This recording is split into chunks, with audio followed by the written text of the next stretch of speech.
ஆய்வு தலைப்பு பொருளியல் அளவிலான மீட்பியல் சிந்தனைகள்.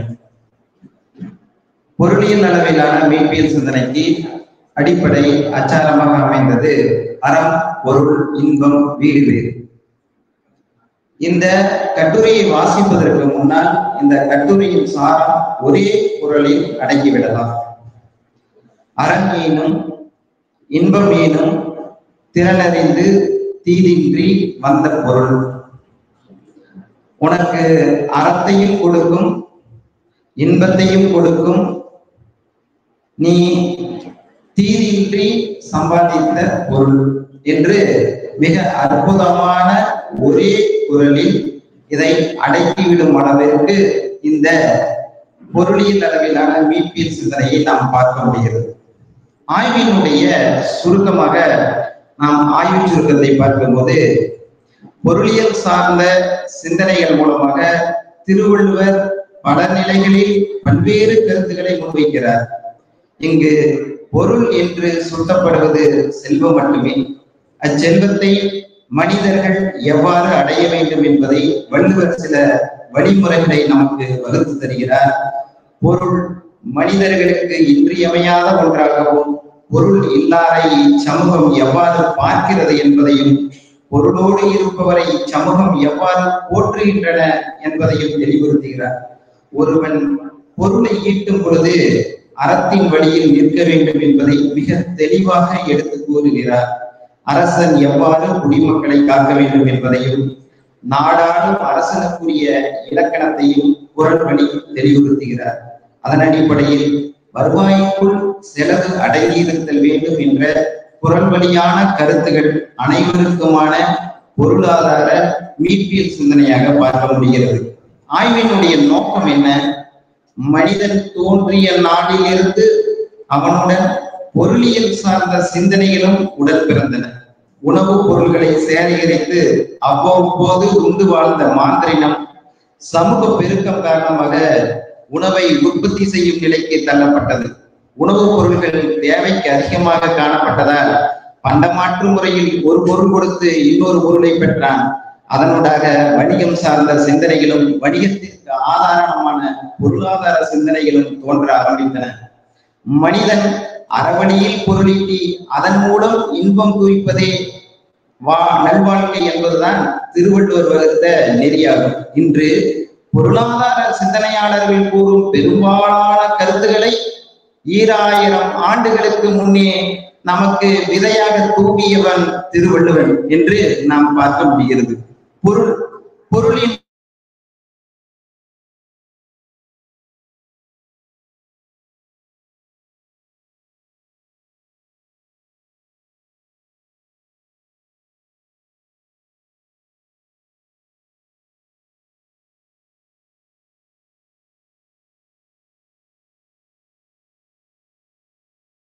பொருளிலே இக்கட்டுரை எடுத்து ஆளப்படுகிறது. அந்த வகையில் பொருளினுடைய தன்மை எவ்வாறு உள்ளது? பொருள் இல்லாதவனை சுற்றமும் நட்பும் தேடுவதில்லை, பொருள் இல்லா போற்றப்படுவதும் இல்லை. கல்லாதவனாக இருந்தாலும் பொருள் இருந்தால் அவன் சொல்லுக்கு மதிப்புண்டு என்கிறது நாளடியார். எல்லா சிறப்புகளையும் தாழ்த்தி பேசுவார். எல்லா சிறப்புகளையும் ஒருவன் எங்கிருந்தும் பணம் இல்லாதவராக இருப்பின் அவரை அனைவரும் தாழ்த்தி பேசுவர். எல்லா தீமையை உடையவராயினும் பணம் உடையவருக்கு அனைவரும் சிறப்பை செய்வர். மதிப்பதற்கு தகுதி இல்லாதவர்களையும் மற்றவர் மதிக்கும் அளவிற்கு தகுதிப்படுத்தி காட்டுவது அவரிடம் சேர்ந்திருக்கும் பணமே. பொருள் என்று அனைவராலும் உயர்த்தி சொல்லப்படும் அணையாத விளக்கு தான் விரும்பும் எந்த அயல் நாட்டிற்கு சென்று கூட துன்ப இருட்டை தொலைத்துவிடும் வல்லமை வாய்ந்தது. பொருட்செல்வம் மட்டும்தான் முக்கியமா? அடுத்தது பேசிட்டு போறாரு. அருட்செல்வம் தேவையில்லையா? தேவை. எப்படி தேவை? அதுவும் சொல்றாரு. அருள் ஒருவனுக்கு அமைவதே நன்முறையாகும். பொருள் தக்கவரிடத்திலும் அமையும், தகாத கீழ் மக்களிடத்திலும் அமையும். ஆகையால் பண்பட்டவர்களிடத்தில் காணப்படும் அருட்செல்வம் செல்வத்தில் சிறந்த செல்வமாகும். எல்லோரும் நன்றாக வாழ வேண்டும் என்பதே அருளாளர் நோக்கமாக இருப்பதால் ஏதேனும் இடர் வந்தாலும் அது அவர்களை வருத்துவதில்லை. வாழ்க்கையில் நல்ல நெறியில் நின்று உண்மையை ஆராய்ந்து அருளுடையவராக விளங்க வேண்டும். அருள் இல்லாதவர்கள் அக வாழ்க்கையில் அழிந்தவர்களே. செல்வத்துள் எல்லாம் சிறந்த செல்வமாக அருட்செல்வம் போற்றப்படுகிறது. அருளை தம் உள்ளத்தில் இருந்தாது கெடுதல்களை செய்து நடப்பவர்கள் அறம் என்ற உறுதி பொருளில் இருந்து நீங்கி தம்மை மறந்தவர் ஆவார் என்று சொல்லப்படுவர். பொருட்செல்வம் இழந்து வறுமையுற்றவர் பின் ஒரு காலத்தில் அந்த பொருட்செல்வத்தை மீண்டும் அடைந்து பொலிவடையக்கூடும். ஆனால் அருட்செல்வத்தை இழந்தவர்களோ அழிந்தவரே ஆவர் என்று மிக நுட்பமான மீட்பியல் சிந்தனையை நமக்கு தெளிவுறுத்துகிறார் வள்ளுவர். பொருளீட்டும் வழிமுறைகள் எப்படி இருக்கணும்? மதிப்பு இல்லாதவர்களையும் மதிக்கத்தக்கவராக செய்யும் சிறப்புடையது எது? பொருள்தான். ஆகையால் அப்பொருளை விட ஈட்ட தகுந்த பொருள் வேறு இல்லை. பொருள் இல்லாதவர்களையும் எல்லாரும் இகழ்வார்கள், பொருளுடைய செல்வரை எல்லாரும் சிறப்பு செய்வார்கள். நாம் சேர்க்கும் பொருள் செய்யும் திறமறிந்து தீமையில்லாத வழியில் சேர்த்த பொருளாக இருக்க வேண்டும். அந்த பொருள் அறம் பயக்கக்கூடியதாகவும் இன்பம் பயக்கக்கூடியதாகவும் இருக்க வேண்டும். அருளோடும் அன்போடும் அந்த பொருளாக இருக்க வேண்டும். அருள் இல்லாமல் அன்பு இல்லாமல் சேர்க்கக்கூடாது. அவ்வாறு சேரும் பொருளை ஏற்றுக்கொள்ளாமல் தள்ளிவிட வேண்டும். பெரிய அளவு பணம் கிடைப்பதாக இருப்பினும் அப்பணம் வரும் வழி அருளோடும் அன்போடும் பொருந்தாத வழியாக இருப்பின் வரும் வரவை ஏற்றுக்கொள்ளுதல் கூடாது. அதனை வேண்டாம் என்று ஒதுக்கி விடுதல் வேண்டும் என்று 755 குறள். இந்த குறள்ல மிக தெளிவா என்ன பண்றாரு சொல்லிட்டு போறாரு. அடுத்தது, ஒரு அரசன் எவ்வாறு இருக்க வேண்டும்? அரசனுக்குரிய வருவாய் என்ன? ஈட்டலும் காத்தலும் காத்த வகுத்தலும் வல்லது அரசு. ஒரு பொருளை அவன் எவ்வாறு ஈட்ட வேண்டும், ஈட்டிய பொருளை எவ்வாறு காக்க வேண்டும், காத்த பொருளை எப்படி பகிர்ந்து கொடுக்க வேண்டும் என்ற மிக ஒரு நுட்பமான செய்திகளை நமக்கு தருகிறார். அந்த வகையில் அரசு இன்றைக்கு செயல்படுகிறதா என்பதையும் மீட்பியல் சிந்தனையாக நாம் இக்குறளில் நாம் பார்க்க முடிகிறது. வருவாய் மூலம் வரி மூலம் நமக்கு வரக்கூடிய வருவாயை குடிமக்களுக்கு எவ்வாறு பிரித்து கொடுக்க வேண்டும் என்ற மீட்பியல் சிந்தனையை அழகாக நமக்கு திருவள்ளுவரை எடுத்து சொல்லி போகிறது. பொருளை எவ்வாறு செலவு செய்ய வேண்டும் அதையும் சொல்லுகிறார் திருவள்ளுவர். பொருளை தேடுவது போன்று செலவு செய்வதிலும் கண்ணும் கருத்துமாக இருத்தல் வேண்டும். மனம் போன போக்கில் பொருளை செலவு செய்தால் அதனால் செல்வம் தேய்ந்து வறுமை உற நேரிடும். தன்னுடைய வருவாயை அறிந்து அரசனோ குடிமக்களோ செலவு செய்தல் வேண்டும். வரவுக்கு மீறி செலவு செய்தால் நாடும் வீடும் அழிவை சந்திக்க நேரிடும். அதனால் வரவறிந்து செலவு செய்து வாழ்க்கையை நடத்த வேண்டும். பொருள் வரும் வழி சிறியதாக இருந்தாலும் செலவு செய்யும் வழி அகலமாக இருத்தல் கூடாது. அதாவது செலவினை அதிகம் செய்தல் கூடாது. அவ்வாறு இருந்தால் வாழ்வில் எந்த விதமான துன்பமும் வராது. வருவாய்க்குள் செலவு அடங்கியிருத்தல் வேண்டும் என்ற மிக உன்னதமான மீட்பியல் சித்தாந்தத்தை நாம் இங்கு பார்க்க முடிகிறது. பொருளில் மேலாண்மை, தன்னிடம் இருக்கும் பொருளின் அளவை தெளிவாக மனத்தில் கொண்டு செலவையும் தர்மம் செய்தல் வேண்டும் என்ற மீட்பியலை நமக்கு சொல்லி செல்கிறார். அப்படி செய்யவில்லை எனில் செல்வம் தொடர்ந்து இருப்பது போல் தோற்றம் காட்டி விரைந்து இல்லாமல் போய்விடும். பொருளை பேணி பாதுகாக்க வேண்டும், பொருளை பேணி அதனை பெருக்குதல் வேண்டும் என்ற மிக ஒரு உன்னதமான மீட்பியலையும் நாம் இங்கு பார்க்க முடிகிறது. நிறைவுரையாக திருக்குறளில் பொருளின் தன்மையும் பொருளீட்டும் முறைகளும் அரசனுக்குரிய வருவாய்களும் அவற்றை திட்டமிட்டு செலவு செய்யும் முறைகளும் பொருளியல் சார்ந்த மேலாண்மை சிந்தனைகளும் எடுத்தாடப்பட்டுள்ளது. பொருளியல் தொடர்பான முன்னோர் சிந்தனைகள் தற்கால சமூகத்துக்கு இன்றியமையாதவையாக உள்ளன. இன்றைய சமுதாயம் பொருளினாலும் பொருளீட்டல் முறைகளினாலும் மனிதநேயம் இழந்த நிலையில் தங்களுக்குள் முரண்பாடுகளை வளர்த்து கொண்ட மக்கள் கூட்டத்தை கொண்டிருக்கின்றன. பொருள் மனிதனுக்கு தேவையான ஒன்றே, இருப்பினும் அதனை ஈட்டுவதற்கு பயன்படுத்துவதற்கும் நல்லொழுக்கங்கள் தேவையாக உள்ளன. அத்தகைய நல்லொழுக்கங்களை இன்றைய சமுதாயத்துக்கு எடுத்து கூறும் மீட்பியல் சித்தாந்தமாக இந்த பொருளியல் சார்ந்த மீட்பியல் சித்தாந்தம் அமைகிறது என்று சொல்லி விடைபெறுகிறேன். நன்றி, வணக்கம்.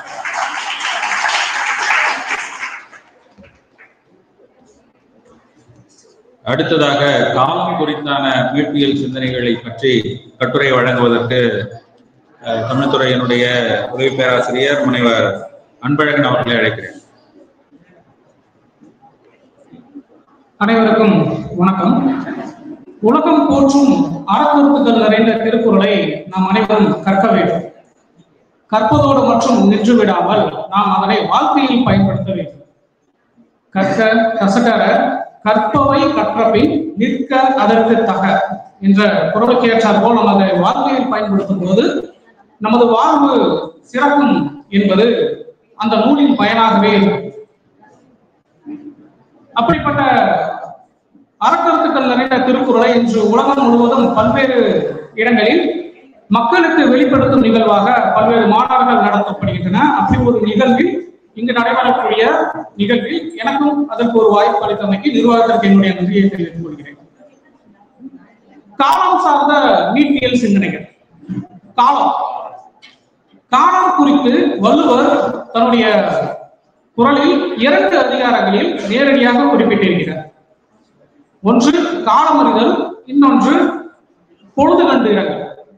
இந்த பகுதிகளில் அவர் குறிப்பிட்டுள்ளது காலத்தின் அருமையை வெளிப்படுத்தி இருக்கிறார். காலத்தை நாம் எவ்வாறு பயன்படுத்த வேண்டும், பயன்படுத்தினால் எவ்வாறு வெற்றி பெறலாம் என்று குறித்து காலமறிதல் அதிகாரத்திலும், அதேபோல் பொழுது கண்டு இரங்கல் என்பதில் தலைவனை பிரிந்த தலைவி மாலை பொழுதில் எவ்வாறு வருந்துகிறார் என்பது குறித்து பேசுகிறார். ஆக இந்த 2 அதிகாரங்களில் பொழுது முதன்மைப்படுத்தப்படுகின்றன. 2 அதிகாரங்களில் பொழுது முதன்மைப்படுத்தப்படுகின்றன. இது தவிர்த்து திருக்குறளில் மற்ற இடங்களில் காலம் குறித்து வள்ளுவர் நேரடியாக பேசவில்லை.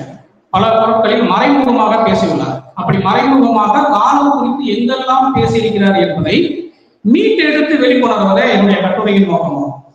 எங்கெங்கெல்லாம் வெளிக்கொணர்ந்துள்ளார் என்பதை நாம் பார்க்க போகிறோம்.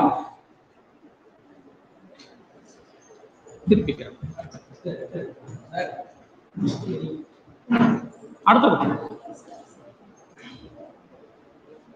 அதாவது காலம் குறித்து இன்னைக்கு டைம் மேனேஜ்மெண்ட் இன்னைக்கு பல்வேறு மொழிகளில் பல்வேறு நாடுகளில் அது குறித்து பரவலாக பேசப்பட்டு நிறுவப்பட்டு வருகின்றது. ஆனால் வள்ளுவர் 2000 ஆண்டுகளுக்கு முன்பே காலத்தை குறித்து மிக தெளிவான ஒரு விளக்கத்தை அளித்திருக்கிறார். காலத்தின் அருமை குறித்தும், ஆனால் இங்கு நாம் பேச இருப்பது காலத்தின் அருமை குறித்து மறைமுகமாக வெளிப்படுத்தும் கருத்துக்களை மட்டுமே என்பதை நான் கூறிக்கொள்கிறேன்.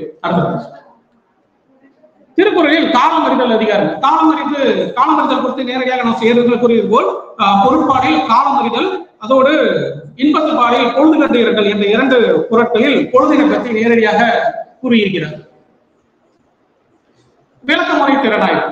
இப்போ அணுகுமுறை அடிப்படையில் தான் ஒரு பொருளை நாம் ஆய்வு கட்டுரை என்பது அணுகுமுறையில் அடிப்படையில் அமைவது. அந்த அடிப்படையில் இந்த கட்டுரை விளக்கமுறை திறனாய்வு என்னும் அணுகுமுறையில்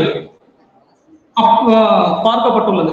ஒரு பொருளை சரியாக புரிந்து கொள்ளவோ அல்லது அதற்கு மேலும் அதனை கூடுதலாக அறிந்து கொள்ளவோ உதவுகிற வகையில் அந்த பொருளை வேறு சொற்களில் மீளவும் சொல்லுதல் விளக்கமுறையாகும். அதாவது இப்ப விளக்கமுறை திறனாய்வு அப்படின்னா என்னன்னா, ஒரு படைப்பு இருக்கும், அந்த படைப்புல நேரடியான பொருள் ஒன்று இருக்கும். இங்க விளக்கமுறை திறனாய்வு அப்ளை பண்ணும்போது என்ன ஆயிடும் அப்படின்னு பாத்தீங்கன்னா, படைப்பு இருக்கும், நேரடியான பொருளும் எடுத்துக்கிறது. அந்த படைப்புல உட்கு எடுத்துக்கலாம், மறைமுக பொருள் என்ன இருக்கும் அதை வெளிக்கொணர்தான் விளக்கமுறை திறனாய்வு. நேரடியான ஒரு பொருள் இருக்கும், அது நமக்கு தேவையில்லை. விளக்கமுறை திறனாய்வு அப்ளை பண்ணும்போது அது மறைமுக பொருளை நாம் எடுத்து வெளிக்கொணர்வதுதான் விளக்கமுறை திறனாய்வு.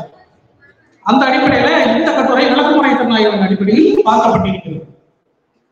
காலம் குறித்த சொற்கள். திருவள்ளுவர் காலம் குறித்த சொற்கள் எங்கெல்லாம் எப்படி எல்லாம் பயன்படுத்திருக்கிறார். ஒரு பொருள் குறித்த பல பொருள் குறித்த ஒரு சொல் அப்படிங்கிறதுக்கும், அதே போல இந்த காலம் என்பதற்கு வள்ளுவர் ஒரு 7 பெயர்களை குறிப்பிடுகிறார்.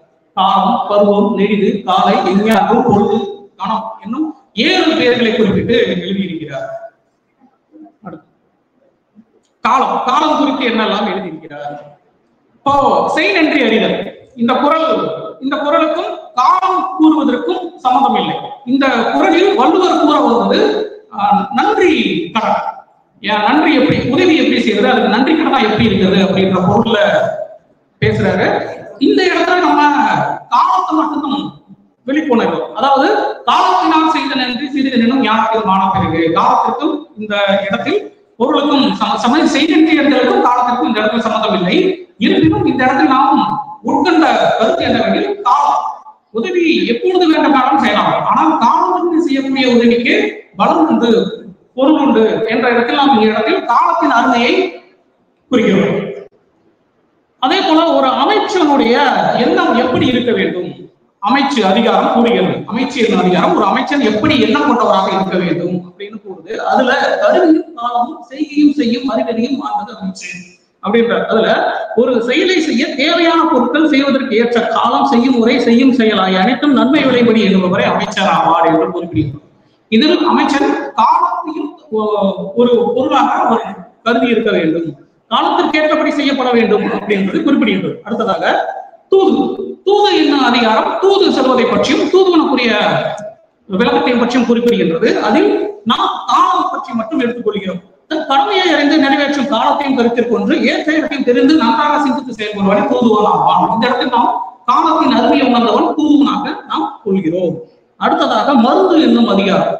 மருந்து என்னும் அதிகாரத்தில் நோயை போக்க தனக்கு தேவையான காலம், எல்லா நோய்க்கும் ஒரு குறிப்பிட்ட காலம், மருந்து போக்குவதற்கு ஒரு குறிப்பிட்ட காலம் என்பது உண்டு. அந்த அடிப்படையில் இந்த இடத்தில் வள்ளுவர் காலம் என்பதை பயன்படுத்தி இருக்கின்றார். அடுத்ததாக அருளுடைமை, தெரிந்து வினையாடல், வினை செயல் வகை, தூது அதிகாரம், மன்னரை சேர்ந்தவர்கள், கூடாது, இந்த அதிகாரங்களை எல்லாம் காலம் என்ற சொல் நேரடியாக பயன்படுத்தப்பட்டு மறைமுக பொருளை வெளிப்படுத்துகிறது. அடுத்ததாக பருவம் என்னும் சொல் எங்கெல்லாம் பயன்படுத்தப்பட்டது? ஒப்புரவு அறிதல். செய்ய வேண்டிய கடமை அறிந்த அறிவாளிகள் தம்மிடம் கொடுக்க இடம் இல்லா காலத்தில் உழைக்கும் சக்தியற்றவர்களுக்கு உதவ தயங்க மாட்டார்கள். இந்த இடத்தில் ஒப்புரவு அறிதல் என்னும் பொருள் வேறு, அதற்கான சொல்லப்பட்ட முறை வேறு. ஆனா இந்த இடத்தில் நாம் காலம் குறித்து மட்டும் எடுத்துக்கொள்கிறோம். அடுத்ததாக இது குடி செயல் வகை அதிகாரம் என்னும் அதே பருவம் என்னும் பொருளையும் கொடுத்திருக்கிறார். அடுத்து நெடிது. நெடிது நெடிது என்னும் சொல் 3 இடங்களில் பயன்பட்டு வந்துள்ளது. 3 அதிகாரங்களில் 4 இடங்களில் பயன்பட்டு வந்துள்ளது. இதில் முன் உண்ட உணவு செலுத்தி விட்டால் பின் வேண்டிய அளவு உணவு உண்ண வேண்டும், அதுவே உணவு பெற்றவர் அதை நெடுங்காலம் செலுத்தும் வழியாகும் என்று குறிப்பிடுகிறார். இதில் காலம் குறித்து நாம் பொருள் எடுத்துக் கொள்கின்றோம். அடுத்ததாக வெறுவந்த செய்யாமை அதிகாரம், மடியின்மை அதிகாரம், படம் வெளித்து இரங்கல் அதிகாரம் என்னும் அதிகாரங்களிலும் நெடிது என்னும் சொல் பயன்படுத்தப்பட்டுள்ளது. அடுத்ததாக காலை என்னும் சொல் பயன்படுத்தி காலம் உணர்த்தும் பொருள். சூது என்னும் அதிகாரத்தில் சூதாடும் இடத்தில் ஒருவருடைய காலம் கழியுமானால் அது அவருடைய பழமையாய் வந்த செல்வத்தையும் இயல்பான நற்பண்பையும் கெடுக்கும் என்று குறிப்பிடுகின்றது.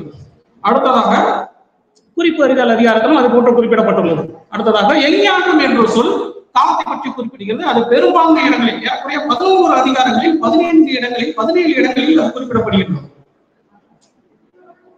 இல்வாழ்க்கை அதிகாரம், இன்னா செய்யாம அதிகாரம், அவ்வாறுத்தல், ஒற்றாடல், இது போன்று 11 அதிகாரங்களில் 17 இடங்களில் காலம் குறித்த செய்திகள் வெளிப்படுத்தப்படுகின்றது. அடுத்து பொழுது என்னும் சொல், இது மக்கட்டு அதிகாரம். இந்த அதிகாரம் இதத்தில் ஒரு குறள், ஈன்ற பொழுதின் பெரிதுவுக்கும் தன்மகனை சான்றோன் என கேட்டதாய். இந்த இடத்தில் அவர் கூற வந்த நோக்கம் வேறு, இந்த இடத்தில் நாம் எடுத்துக்கொண்ட பொருள் ஈன்ற பொழுதும் அந்த காலத்தினை விட இந்த காலம் அவனுக்கு பெருமையை சேர்க்கக்கூடிய காலத்தில் உண்டாகக்கூடிய பேரு அதிகம் என்னும் பொருளில் குறிப்பிடப்பட்டுள்ளது. அடுத்ததாக நிலையாமை அதிகாரம், புணர்ச்சி அதிகாரம் என்னும் அதிகாரத்தில் பொழுது என்னும் சொல் குறிப்பிடப்பட்டுள்ளது. அடுத்து கணம் என்னும் சொல் ஒரு இடத்தில் மட்டுமே பயன்படுத்தப்பட்டுள்ளது. நீத்தார் பெருமை என்னும் அதிகாரத்தில் ஒரு குறளில் மட்டுமே கணம் என்னும் சொல் பயன்படுத்தப்பட்டுள்ளது. இறுதியாக அடுத்து முடிவுரை. காலம் என்னும் சொல் 7 அதிகாரங்களிலும், பருவம் என்னும் சொல் 2 அதிகாரங்களிலும், நெடிது என்ற சொல் 3 அதிகாரங்களிலும், காலை என்ற சொல் 2 அதிகாரங்களிலும், எஞ்ஞானம் என்ற சொல் 11 அதிகாரங்களிலும், பொழுது என்ற சொல் 3 அதிகாரங்களிலும், கணம் என்ற சொல் 1 அதிகாரத்திலும் பயன்படுத்தப்பட்டுள்ளது. காலத்தின் அருமை வெளிப்படையாக உணர்த்தாமல் வேறு பொருட்கள் குறிக்கும் இடங்களில் எழுதப்பட்டுள்ளது. அதனை விளக்கவியல் கட்டாயத்தின் அடிப்படையில் அணுகி காலம் பற்றிய செய்திகளை ஆராய்ந்து இக்கட்டுரை வெளிப்படுத்தி இருக்கின்றது. நன்றி.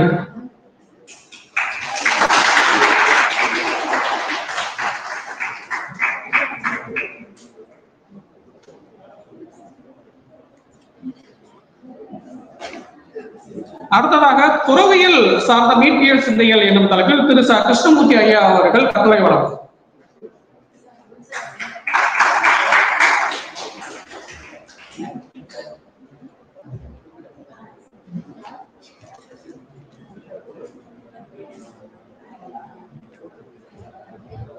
அனைவருக்கும் வணக்கம். மனிதனுக்கு மனிதன் வகுத்த ஒரு பொது மறை அப்படின்னு சொல்லக்கூடிய திருக்குறள் எல்லோரும் கற்று உணர்ந்து அதன்படி நடக்க வேண்டும் அப்படின்னு இந்த நேரத்துல நான் கேட்டுக்கொள்கிறேன். இந்த திருக்குறள் உலக மாநாட்டுல துறவியல் சார்ந்த மீட்பியல் சிந்தனைகள் அப்படின்ற தலைப்புல நான் கட்டுரை வழங்கியிருக்கேன். அந்த கட்டுரையினுடைய கருத்துக்களை உங்களோட பகிர்ந்து கொள்கிறேன். ஆய்வு சுருக்கம். இப்பொழுது செல்வமும் செல்வாக்கம் பெற்று வாழ்பவர்கள் எல்லாரும் சென்ற பிறவிலே சிறந்த தவத்தை செய்தவர்கள், தவம் செய்யாதவர்களே வறுமையில் வாழ்கின்றனர். எனவே துறவு வாழ்வினை மேற்கொண்டு பிறவி சுழற்சியில இருந்து விடுபட்டு வீடு பேறு அடைய கடும் துறவு வாழ்க்கை மேற்கொள்ளப்பட வேண்டும் என்று துறவரத்தை பற்றிய மாறுபட்ட கருத்தியல் பேசப்பட்டு வருகிறது. இருப்பினும் துறவரத்தை விட இல்லறமே சிறந்தது என்ற கருத்து உடையவர் வள்ளுவர். அவர் துறவரம் என்பது இல்லறத்து உட்பட்ட அதன் பரந்த அடிப்படை மீது இருக்கும் ஒரு சிறந்த பண்பே என்றும், இல்லறம் இயற்றிய பின்னர் உரிய காலத்தில் அதை நீத்து துறவு வாழ்க்கை மேற்கொண்டு வீடு பேறு காண்பதற்கு முயற்சித்தலை துறவு என்கிறார். பற்றுகளையும் தொடர்புகளையும் நீக்கி யான் எனது என்னும் ஆணவத்தினை அகற்றுவதே துறவாக வள்ளுவர் எடுத்து காட்டுகிறார். முன்னுரை. துறவரத்தை மேற்கொள்பவர்களை துறவிகள் என்று அழைக்கின்றனர். முற்றும் துறந்த இவர்கள் மன வலிமை உடையவர்கள். துறந்தாரின் தூய்மை உடையார் இறந்தார்வாய் இன்னாச்சொல் நோர்க்கு இருப்பவர் என்ற குரட்பாக்களின் வாயிலாக துறவிகள் என்பவர் தூய மனம் உடையவர் என்பதையும் பிறர் மனம் வருத்தம் படியாக கூறுவதையும் பொறுத்து கொண்டு வாழ்பவர்களே மேலானவர்கள் என்பதை அறிந்து கொள்ள முடிகிறது. மனிதனின் பற்று உணர்வு அறிவினை மயக்கும் தன்மை உடையது. ஆகவே வள்ளுவர் ஐம்புல உணர்வுகளின் தோன்றும் ஆசைகளை விட்டு ஒழிக்க வேண்டும் என்று கூறுகிறார். யான் எனது என்ற எண்ணம் என்ற பற்றுகள் துன்ப உணர்வுக்கு வழிவகுக்கும். எனவே அப்பற்றுகளை விட வேண்டும் என வள்ளுவர் காட்டுகிறார். துறவு. பொதுவாக துறவு என்பது எப்படி? பொதுவாக துறத்தல் என்றால் விட்டுவிடுதல் என்று பொருள்படும். பிறர் மீது அல்லது இன்னொரு பொருள் மீது கொண்டிருக்கும் பற்றை விட்டுவிடுதல் பற்றுக்கொள்ளாமல் இருப்பது என்பதாகும். துறவு துறத்தல் என்பது பற்றிய பல கருத்துக்கள், பல விளக்கங்கள் கூறப்படுகின்றன. குறளுக்கு உரை எழுதிய சமயவாதிகள் ஒரு வகையாகவும் பகுத்தறிவாதிகள் இன்னொரு வகையாகவும் விளக்கம் தருகிறார்கள்.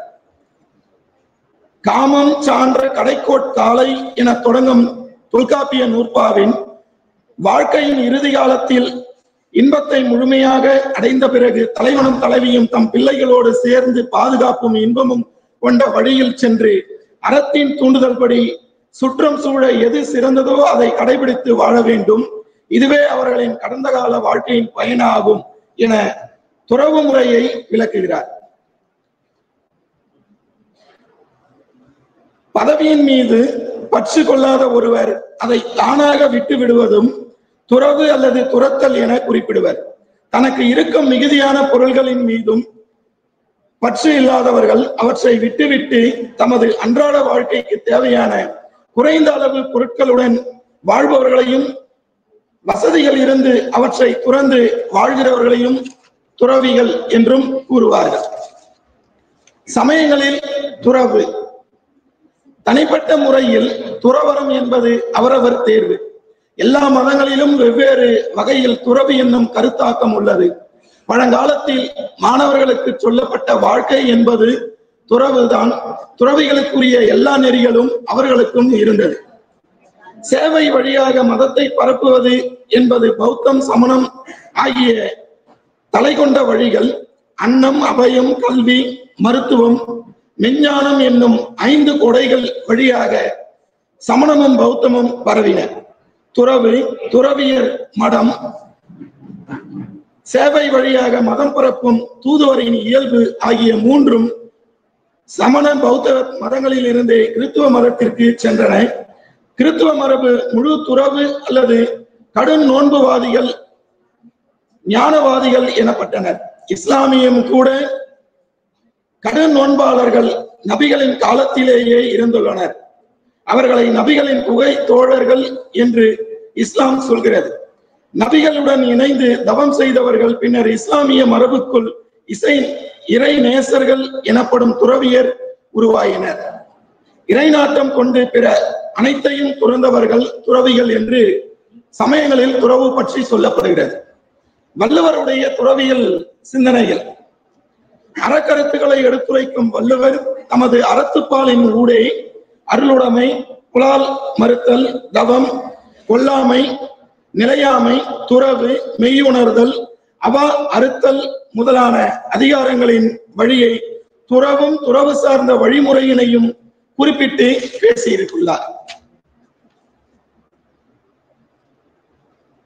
வேண்டின் உண்டாக துறக்க என்னும் குறட்பாவின் எதன் மீதும் அதிக பற்று கொள்ளாமல் இருப்பதும் பற்றினை துறந்து வாழ்வதினையும் தான் வள்ளுவர் காட்டுகிறார்.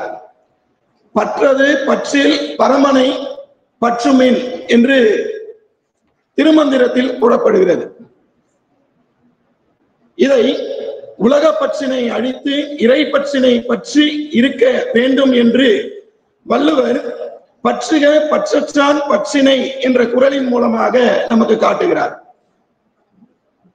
அடல் வேண்டும் ஐந்தன் புலத்தை, 5 வகையான புலன்களின் ஆசைகளையும் அடக்கி வெற்றி கொள்ள வேண்டும். அதற்கு வேண்டிய பொருள்களை ஒரு சேர விட்டுவிட வேண்டும் எனவும், இயல்பாகும் நோன்பிற்கு ஒன்றின்மை என்ற குறளில் ஒரு பொருளின் மீதும் ஆசை இல்லாததை தவநெறியின் இயல்பாக வள்ளுவர் காட்டுகிறார். இக்கருத்து பற்றென்னும் பாச தலையும் பல வழி பற்றாது ஓடும் அவா தேரும் என்று திரிகடகத்தில் கூறப்படுகிறது. மேலும் மற்றும் தொடர்பாடு எவன்கொல் பிறப்பறுக்கல் என்ற குறளில் பிறவியாகிய துன்பத்தை ஒழிக்க முயலும் துறவிகளுக்கு உடம்பும் மிகையான ஒரு பொருள். ஆகவே மற்றைய ஆசை தொடர்புகள் எல்லாம் எதற்காகவோ என்ற துறவு சார்ந்த சிந்தனையை வெளிப்படுத்தி காட்டுகிறார். இதனை இன்று தவத்திரு குன்றக்குடி அடிகளார் கூறும் சிந்தனை துளிகள் அப்படின்ற நூல்ல வாழ்விலேயே இயல்பாக நான் எனது என்ற முனைப்புகள் அற்று வாழ்வதே துறவு என்று காட்டுகிறார். இதனை வள்ளுவர் யான் எனது என்னும் செருக்கறுப்பான் என்ற குறளில் அழகாக காட்டியிருக்கிறார். நிறைவாக வள்ளுவருக்கு புறத்தோற்றத்திலும் சடங்குகளிலும் நம்பிக்கை இல்லை. மனத்து அளவில் துறந்து எதன் மீதும் எவ்வித பற்றும் இல்லாமல் வாழ்வதுதான் துறவு என்கிறார். இல்வாழ்க்கையை விட்டு விலகி காட்டிற்குள் சென்று தனியாக இருத்தலையே துறவு என்பார்கள் சமயவாதிகள். ஆனால் இல்வாழ்க்கையில் இருந்து கொண்டே பொருள்கள் மீது உள்ள பற்றை விடுவதும், பற்று இருந்தாலும் அதனை துறக்கும் மனப்பக்குவம் பெறுவதும், யான் எனது என்றும் பற்றை விட வேண்டும் என்றும் எந்த பற்றும் இல்லாமல் இருக்கின்ற இறைவன் மீது பற்று கொள்வதும் தான் துறவு என்கிறார் வள்ளுவர். ஆகவே துறவு என்பது யான் எனது என்ற பற்று இல்லாமல் பற்றற்று வாழ்வது வள்ளுவர் கூறும் துறவியல் சார்ந்த கருத்தாக கூறி நிறைவு செய்கிறேன். நன்றி. துறவை பற்றி அழகாக விளக்கி கூறிய கிருஷ்ணமூர்த்தி ஐயா அவர்களுக்கு நன்றி. அடுத்ததாக செயல் சார்ந்த குறளின் மீட்பியல் சிந்தனைகளை பற்றி முனைவர் சு. சிவகாம சுந்தரி அம்மா அவர்கள் உரையாற்றுமாறு அன்போடு அழைக்கிறேன்.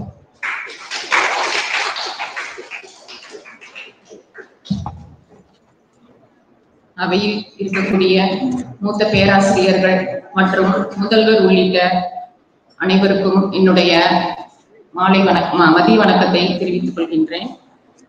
என்னுடைய தலைப்பு செயல் சார்ந்த மீட்பியல் சிந்தனைகள். கல் தோன்றி மண் தோன்றா காலம் முதல் இக்காலம் வரை மற்றும் உலகம் உள்ளவரையான மனித சமுதாயத்தின் பிரதிபலிப்பை தான் திருக்குறள் கொண்டிருப்பது வியப்பிற்குரியது. உலக சமுதாயத்தின் மீது பேரன்பு கொண்ட வள்ளுவர் அவற்றிற்கான செயல் உணர்த்தும் மீட்பியல் சிந்தனைகளை பட்டியலிட்டுள்ளார். அவ்வகையில் முதலில் தெரிந்து செயல் வகை, வினை செயல் வகை, குடி செயல் வகை என 4 அதிகாரங்களை படைத்துள்ளார். அச்செயல்களினுடைய பரிணாமங்கள், அச்செயலால் விளையக்கூடிய தனி மனித சமூக விழுமியங்களையும் ஆய்வதுதான் நோக்கமாக கருதப்படுகின்றது. ஒரு செயல் எவ்வாறு செய்யப்பெறுதல் வேண்டும், அதில் எவ்வகையில் கருத்து செலுத்துதல் வேண்டும், முறைப்படி நாம் ஒரு செயலில் ஈடுபடும் முன் எந்தெந்த துணை நிலைகளை ஆய்தல் வேண்டும் என்பன பற்றியெல்லாம் நம் செந்தமிழ் நூல்களில் குறிப்பாக திருக்குறளில் சொல்லப்பெற்றிருக்கின்றன. வாழ்க்கை வெறும் இன்ப துன்பத்தை பெறுவதற்காக மட்டுமென்றே எடுத்துக்கொண்டாலும் கூட அந்த இன்ப துன்பங்களுக்கும் அடிப்படையாக இருப்பது செயல்தான். செயல் என்பது வினை என்பதும் ஒரே பொருள் தரும் சொற்கள். ஒருவன் பெருமையான வாழ்வும் ஒருவன் சிறுமையான வாழ்வும் வாழ்கிறான் என்று எடுத்துக்கொண்டால் அஃது அவரவர் செய்கின்ற செயல்களால் ஏற்படுவதே என்பது வள்ளுவர் வாக்கு. அவரவர் செயலே அவற்றுக்கு அளவுகோல் ஆகும் என்று கணிக்கப்படுகின்றது. முதலில் தெரிந்து செயல் வகை. ஒவ்வொருவரும் தாம் தொடங்க போகும் எந்த வேலையையும் நன்றாக ஆராய்ந்து அதன் பலாபலன்களை தெரிந்து கொண்டு அதன் பிறகுதான் அந்த வேலையில் இறங்க வேண்டும் என்பதையும் அதன் வகையைச் சேர்ந்த அறிவையும் சொல்லுவதுதான் தெரிந்து செயல்வகை திறனை எடுத்து காட்டுகின்றது. அடுத்து பெரியதை செயல் திறமைக்கு ஏற்றாற் போல நல்லதை எண்ண வேண்டும், அதனையும் பெரியதாக எண்ண வேண்டும், அழுத்தமாக சிந்தனை செய்ய வேண்டும், ஆழமாக எண்ணி பார்க்க வேண்டும். அப்படியே நம்முடைய சிந்தனையை தளர்வு ஏற்படுத்தா வண்ணம் முயற்சியோடு கையாள வேண்டும். வெற்றி வருமா தோல்வி வருமா என்று யூகித்த வண்ணம் இருந்தினாமல் வசையா வாழ்த்தா என்று சிந்திக்காமல் எடுத்த செயலை துணிவோடு செய்தலே சாலச் சிறந்தது. அரசன் எக்காலத்திற்கும் பயன்பெறும் செயலை செய்ய வேண்டுமானால் தகுதி வாய்ந்த அமைச்சர்களோடும் தம்முடைய அறிவாலும் செய்து முடித்தலே செயல் திறமையை சுட்டி காட்டுகின்றது. அதை வள்ளுவன் தெரிந்த இனத்தோடு தேர்ந்தெண்ணி செய்வார்க்கு அரும்பொருள் யாதொன்றும் இல் என்று சுட்டி காட்டுகின்றார். தெளிவில்லாத செயல்களினுடைய விளைவை தெளிவில்லாத செயலை செய்ய அறிவுடையோர் அஞ்சுவர். அவ்வாறு ஆராயாமல் ஒரு செயலை செய்வதால் பகைவருக்கே வெற்றி உண்டாகும் என்பதை வகையற சூழாதழல் பகைவரை பாத்தி படுப்பதோர் ஆறு என்று அறிந்து செயலாற்றுவதே சிறந்தது என்று வள்ளுவர் பறைசாற்றுகின்றார். வினை செயல் வகை. ஒரு நாட்டின் நிர்வாகத்தினை செயல்படுத்தும் வல்லமையை பெற்றிருப்பது அமைச்சருக்கு உரியது. எனவே அமைச்சன் ஒருவன் அரசனுக்கும் நாட்டிற்கும் இன்றியமையாததாக இருக்கிறான். எச்செயலையும் ஆராய்ந்து முடிவெடுக்கும் வல்லமை பெற்றவராக இருத்தல் வேண்டும் என்பதை வள்ளுவ பெருமான் சூழ்ச்சி முடிவு துணிவைதல் அத்துணிவு தாழ்ச்சியுள் தங்குதல் தீது என்று வலியுறுத்துகின்றார். தன் நாட்டின் படை வலிமையும் எதிரி நாட்டின் மீது படை வலிமையும் உணர்ந்தவனாக விளங்கும் அமைச்சன் எக்காலத்திலும் எச்சூழலிலும் எவ்வகையான செயல் செய்தால் நன்மை பயக்கும் என்பதை அறிந்து செய்பவனாக இருத்தல் வேண்டும். வலிமையோடு இருக்கும் போது போராலும் வலிமை இல்லாது இருக்கும் போது அறிவு திறனாலும் அமைச்சர் விளங்க வேண்டும் என்பதை உரை சிறியார் உள்நடுங்கள் அஞ்சி குறைபெறின் கொள்வர் பெரியார் பணிந்து என்று வள்ளுவ பெருந்தகை சுட்டிக்காட்டுகின்றார். அதே சமயத்தில் பொருள் செயல் வகையை பற்றி அறத்தோடு வராது பொருட்களை தவிர்ப்பதும் அறத்தோடு பொருள் சேர்ப்பதே பயன் தரும் என்பதை செய்க பொருளை செருணர் செருக்கருக்கும் எத்தனீர் கூறியது இல் என்ற குறட்பா மூலம் அன்பையும் அருளையும் தரவல்லது பொருள் ஒன்றுதான். ஆதலால் ஒரு பொருளை வணிகர்கள் அறத்தோடு ஈட்டினால் இன்பம் தன்னை தேடி வரும் என்பதை கூறுகின்றார் வள்ளுவர்.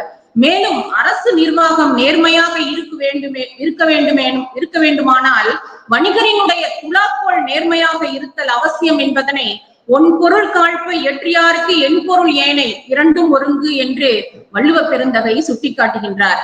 அடுத்து குடி செயல் வகை. ஆழ்வினையும் ஆன்ற அறிவும் என இரண்டின் நீள்வினையான் நீளும் குடி என்ற குறட்பாவின் மூலம் விடாமுயற்சியினாலும் நல்ல அறிவினாலும் செயலாற்றுபவரின் குடி உயரும். அவ்வாறு ஒவ்வொரு குடியும் சிறப்பாக அமைந்தால்தான் அந்நாடு சிறந்து விளங்கும் என்பதனை நல்லாண்மை என்பது ஒருவருக்கு தான் பிறந்த இல்லாண்மை ஆக்கிக் கொள்ளல் என்ற குறட்பா மூலம் செயல் குற்றமில்லாமல் நல்லாண்மை மிக்கவன் என்றும் குடியை உயர்த்தி முயல்பவன் அரசனாலும் சமுதாயத்தினராலும் போற்றப்படுவான் என்கின்றார் வள்ளுவர். நிறைவாக சமுதாயத்தில் வாழக்கூடிய மக்கள் அனைவரும் நம்முடைய கடமை மாறாது செய்யும் செயலை அருமையுடையதாகவும் அறிவுடையவதாகவும் பிறர் போற்றும்படி சிறப்பான வகையில் செய்தல் வேண்டும். ஒரு வெற்றிகரமான செயலுக்கு அடிப்படை காரணங்களில் ஒன்று அனுபவமே. அனுபவம்தான் நாம் செய்த செயலில் இருந்து கிடைக்கின்றன. மன்னராட்சி காலத்தில் வந்த திருக்குறள் நாடாளும் மன்னனுக்கும் நாட்டை நிர்வகிக்கும் அமைச்சருக்கும் பொருட்செல்வத்தை சேமிக்கும் வணிகருக்கும் குடியை உயர்த்தும் குடிமக்களுக்கும் செயல் உணர்த்தும் மீட்பியல் சிந்தனைகளை வள்ளுவர் வகுத்துள்ளார் என்பதனை நான் இக்கட்டுரை மூலம் தெரியப்படுத்துகின்றேன். அனைவருக்கும் நன்றி, வணக்கம்.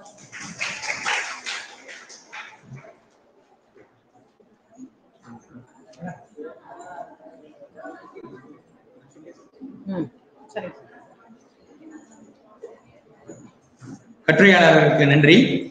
தொடர்ந்து பா. குப்புசாமி அவர்களுடைய கட்டுரை. தர்மபுரி இதுவரையில் வாசிக்கப்பட்ட கட்டுரைகள் அனைத்தும் நமது கல்லூரி பேராசிரியர் பெருமக்கள். ஒருவர் மட்டும் தர்மபுரி அரசு கல்லூரியை சார்ந்த பேராசிரியர் முனைவர் பா. குப்புசாமி அவர்கள் தாழ்த்தப்பட்டோர் சார்ந்த மீட்பியல் சிந்தனைகள் என்ற பொறுமையில் கட்டுரை வழங்கியிருக்கிறார்கள்.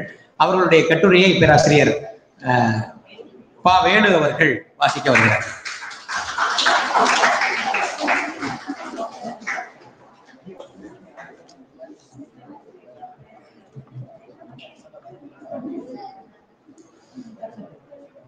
திருக்குறள் 100 இந்த நிகழ்விலே அருமையான வாய்ப்பு தந்த கல்லூரி நிர்வாகத்திற்கு என்னுடைய நன்றியை தெரிவித்துக் கொள்கிறேன்.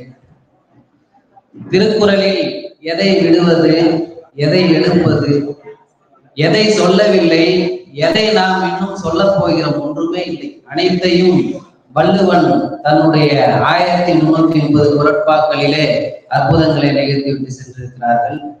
அந்த சிந்தனைகளை இன்றைய சமுதாயத்தினருக்கு எப்படி மீட்டெடுப்பது? வள்ளுவத்தில் அனைத்தும் உண்டு, அதை நாம் பின்பற்றுகிறோமா, அதை தொடர்ந்து வாசிக்கிறோமா என்பதைத்தான் நாம் மீண்டும் மீண்டும் அதை மீளாய்வு செய்து கொண்டிருக்கிறோம். அந்த வகையிலே தாழ்த்தப்பட்டோர் சார்ந்த மீட்பியல் சிந்தனைகள் என்ற தலைப்பில் இந்த வாய்ப்பை தந்தமைக்கு நன்றி. மீட்பு என்பதற்கு மீண்டும் தன் நிலைக்கு திரும்புதல் என்று கட்டுரையாளர் சொல்றார். ஆக வள்ளுவத்தில் ஏற்கனவே இருக்கிற செய்திகள் நாம் மனதிற்கு முன்பு கொண்டு வந்தோம். முன் தலைமுறை, நம் முன்னோர்கள், இன்றைய தலைமுறை, நாளைய தலைமுறை, என்றைக்கும் இந்த வள்ளுவரனுடைய சிந்தனைகள் என்றைக்குமே பயன்படக்கூடிய அளவிற்கு நாம் அனைவரும் அடுத்த கட்டத்திற்கு கொண்டு செல்லக்கூடிய கடமைப்பாடு உண்டு என்பதைத்தான் இந்த கட்டுரை ஆழமாக சிந்திக்கிறது. அந்த சொல் இருக்கு இல்லைங்களா, அது ஒரு இனத்தை சார்ந்தோ இல்ல சாதியை சார்ந்தோ எழுதப்பட்டதல்ல. நாம் ஒவ்வொருவரும் தாழ்வானவராக நினைத்து கொண்டிருக்கிறோம். அதிலிருந்து நாம் மீண்டு வருவதற்கு அந்த சொற்கள், அந்த வரிகள், அந்த வள்ளுவர் வாக்கு எங்க இருக்கு அப்படின்றதுதான் தன்னுடைய ஆய்வு கட்டுரையில வச்சிருக்காரு. ஒரு வேளாண்மை செய்யக்கூடிய உழவன் தன்னைத்தானே தாழ்வானவனாக எண்ணிக்கொண்டிருக்கிறான். அதை முதலில் அவன் நீக்க வேண்டும் என்று சொல்றாரு இந்த ஆய்வாளர்.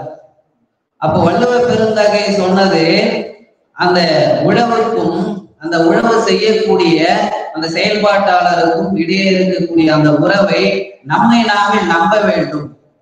அந்த மீட்பியலை இந்த தலைமுறையினருக்கு கொண்டு செல்லக்கூடியதான் அந்த ஆய்வு பற்றி அமைந்திருக்கிறது.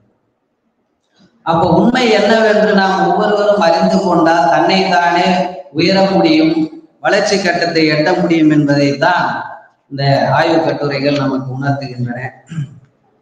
பிறப்போக்கும் எல்லா உயிர்க்கும் சிறப்போவா செய்தொழில் வேற்றுமையான். இது அனைவரும் அறிந்த ஒரு குறள் தான். அவரவர் செய்யும் செயல்களை கொண்டே சிறப்பும் இழிவும் உண்டாகும் என்பது அனைவரும் அறிந்தது.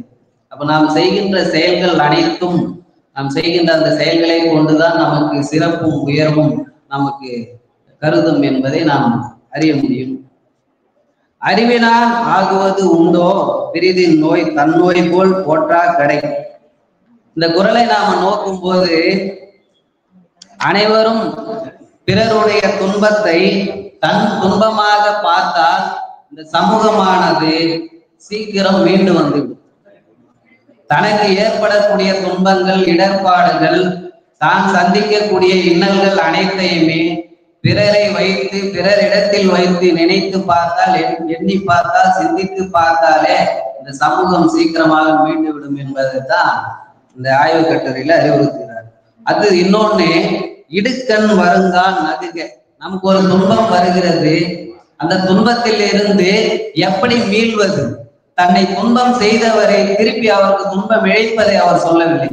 தன்னை இடர்பாடுக்குள் தள்ளப்பட்டவரை சிரிப்பால் தன்னுடைய புன் முறுவலால் கடந்து செல்க அப்படின்னா துன்பத்தை அதை வறுமையை நினைத்து நினைத்து தன்னுடைய ஆழ்மனதில் போட்டுக் கொள்ளாமல் அது ஒரு புன் முறுவலாக கடந்து சென்று பாருங்கள், அடுத்த கட்ட வளர்ச்சியும் வெற்றியும் நமக்கு கிடைக்கும் என்பதை தான் மீட்பியல் என்று இந்த ஆய்வாளர் அழகாக சொல்லுகிறார். அடுத்ததாக உழைப்பு செல்வத்தை தரும். எல்லாருக்குமே உழைப்பு செல்வத்தை தரும். ஆனா இங்க உழைப்பை தூக்கி நிறுத்துகின்ற ஒரு விஷயம் இருக்கு. ஆனா எல்லா செயல்களை காட்டிலும் உழைப்பில் குறைவான வருமானம் வருகிறது என்று எண்ணிக்கொண்டிருக்கக்கூடிய நாம் அதை ஏன் நாம விட்டுவிடக் கூடாது என்பதற்காகத்தான் வள்ளுவர் இந்த திருக்குறள்ல சொல்லியிருக்கார். அதை இங்கே எடுத்து காட்டியிருக்கிறார். அடுத்ததாக வள்ளுவரின் நோக்கம் அனைவரும் சமமாக மகிழ்ச்சியாக வாழ வேண்டும் அப்படின்னா என்ன? அனைவரும் சமம் என்பது வேலைப்பாடுகளிலோ அல்லது சுதந்திரத்திலோ அல்லது நாம் செய்கின்ற செயல்களிலோ மட்டும் அல்லாமல் நாம் அனைவரும் கல்வியாலும் செல்வத்தாலும் நாம் பார்க்கின்ற பார்வையாலுமே நாம் உயர்ந்தவர்கள் என்பதைத்தான் இந்த கட்டுரை விளக்குகிறது. நிறைவாக மனிதன் தன் தாழ்நிலை அடைவதற்கு அரசும் ஒரு காரணமாக இருந்துள்ளது. ஒடுக்கப்பட்டோர் கண்ணீர் வலிமையானது. ஒருவருக்கு சிறப்பு அவரது பிறப்பால் அமைவதல்ல, பிறர் துன்பத்தை தனது துன்பமாக எண்ண வேண்டும். துன்பம் வந்தால் மகிழ்வோடு அதை எதிர்கொள்ள வேண்டும். முயற்சி அதன் அளவுக்கேற்ப பலனளிக்கும். உழவு தொழில் அனைத்து தொழில்களுக்கும் முதன்மையானது. உதவும் எண்ணம் இல்லாதவரிடத்தில் வலிந்து அதை பெற வேண்டும். இழ்நிலை மாறாதென்றால் உலகமும் அதை படைத்தவனும் அழியட்டும். உலகம் சமநிலை பெற்று வாழ்வதே சிறந்தது. உலக மக்கள் அனைவருக்கும் பொதுமறையாக விளங்கக்கூடிய இந்த சிந்தனைகளை விதைத்திருக்கக்கூடிய வள்ளுவ பெருந்தகைக்கு நாம் செய்யக்கூடிய ஒரு நன்றி கடன். அடுத்த தலைமுறைக்கும் இந்த சொற்களையும் குரலையும் எடுத்து செல்ல வேண்டுவது அந்த கட்டுரையின் நோக்கமாக அமைகிறது. வாய்ப்புக்கு நன்றி கூறி விடுகிறேன்.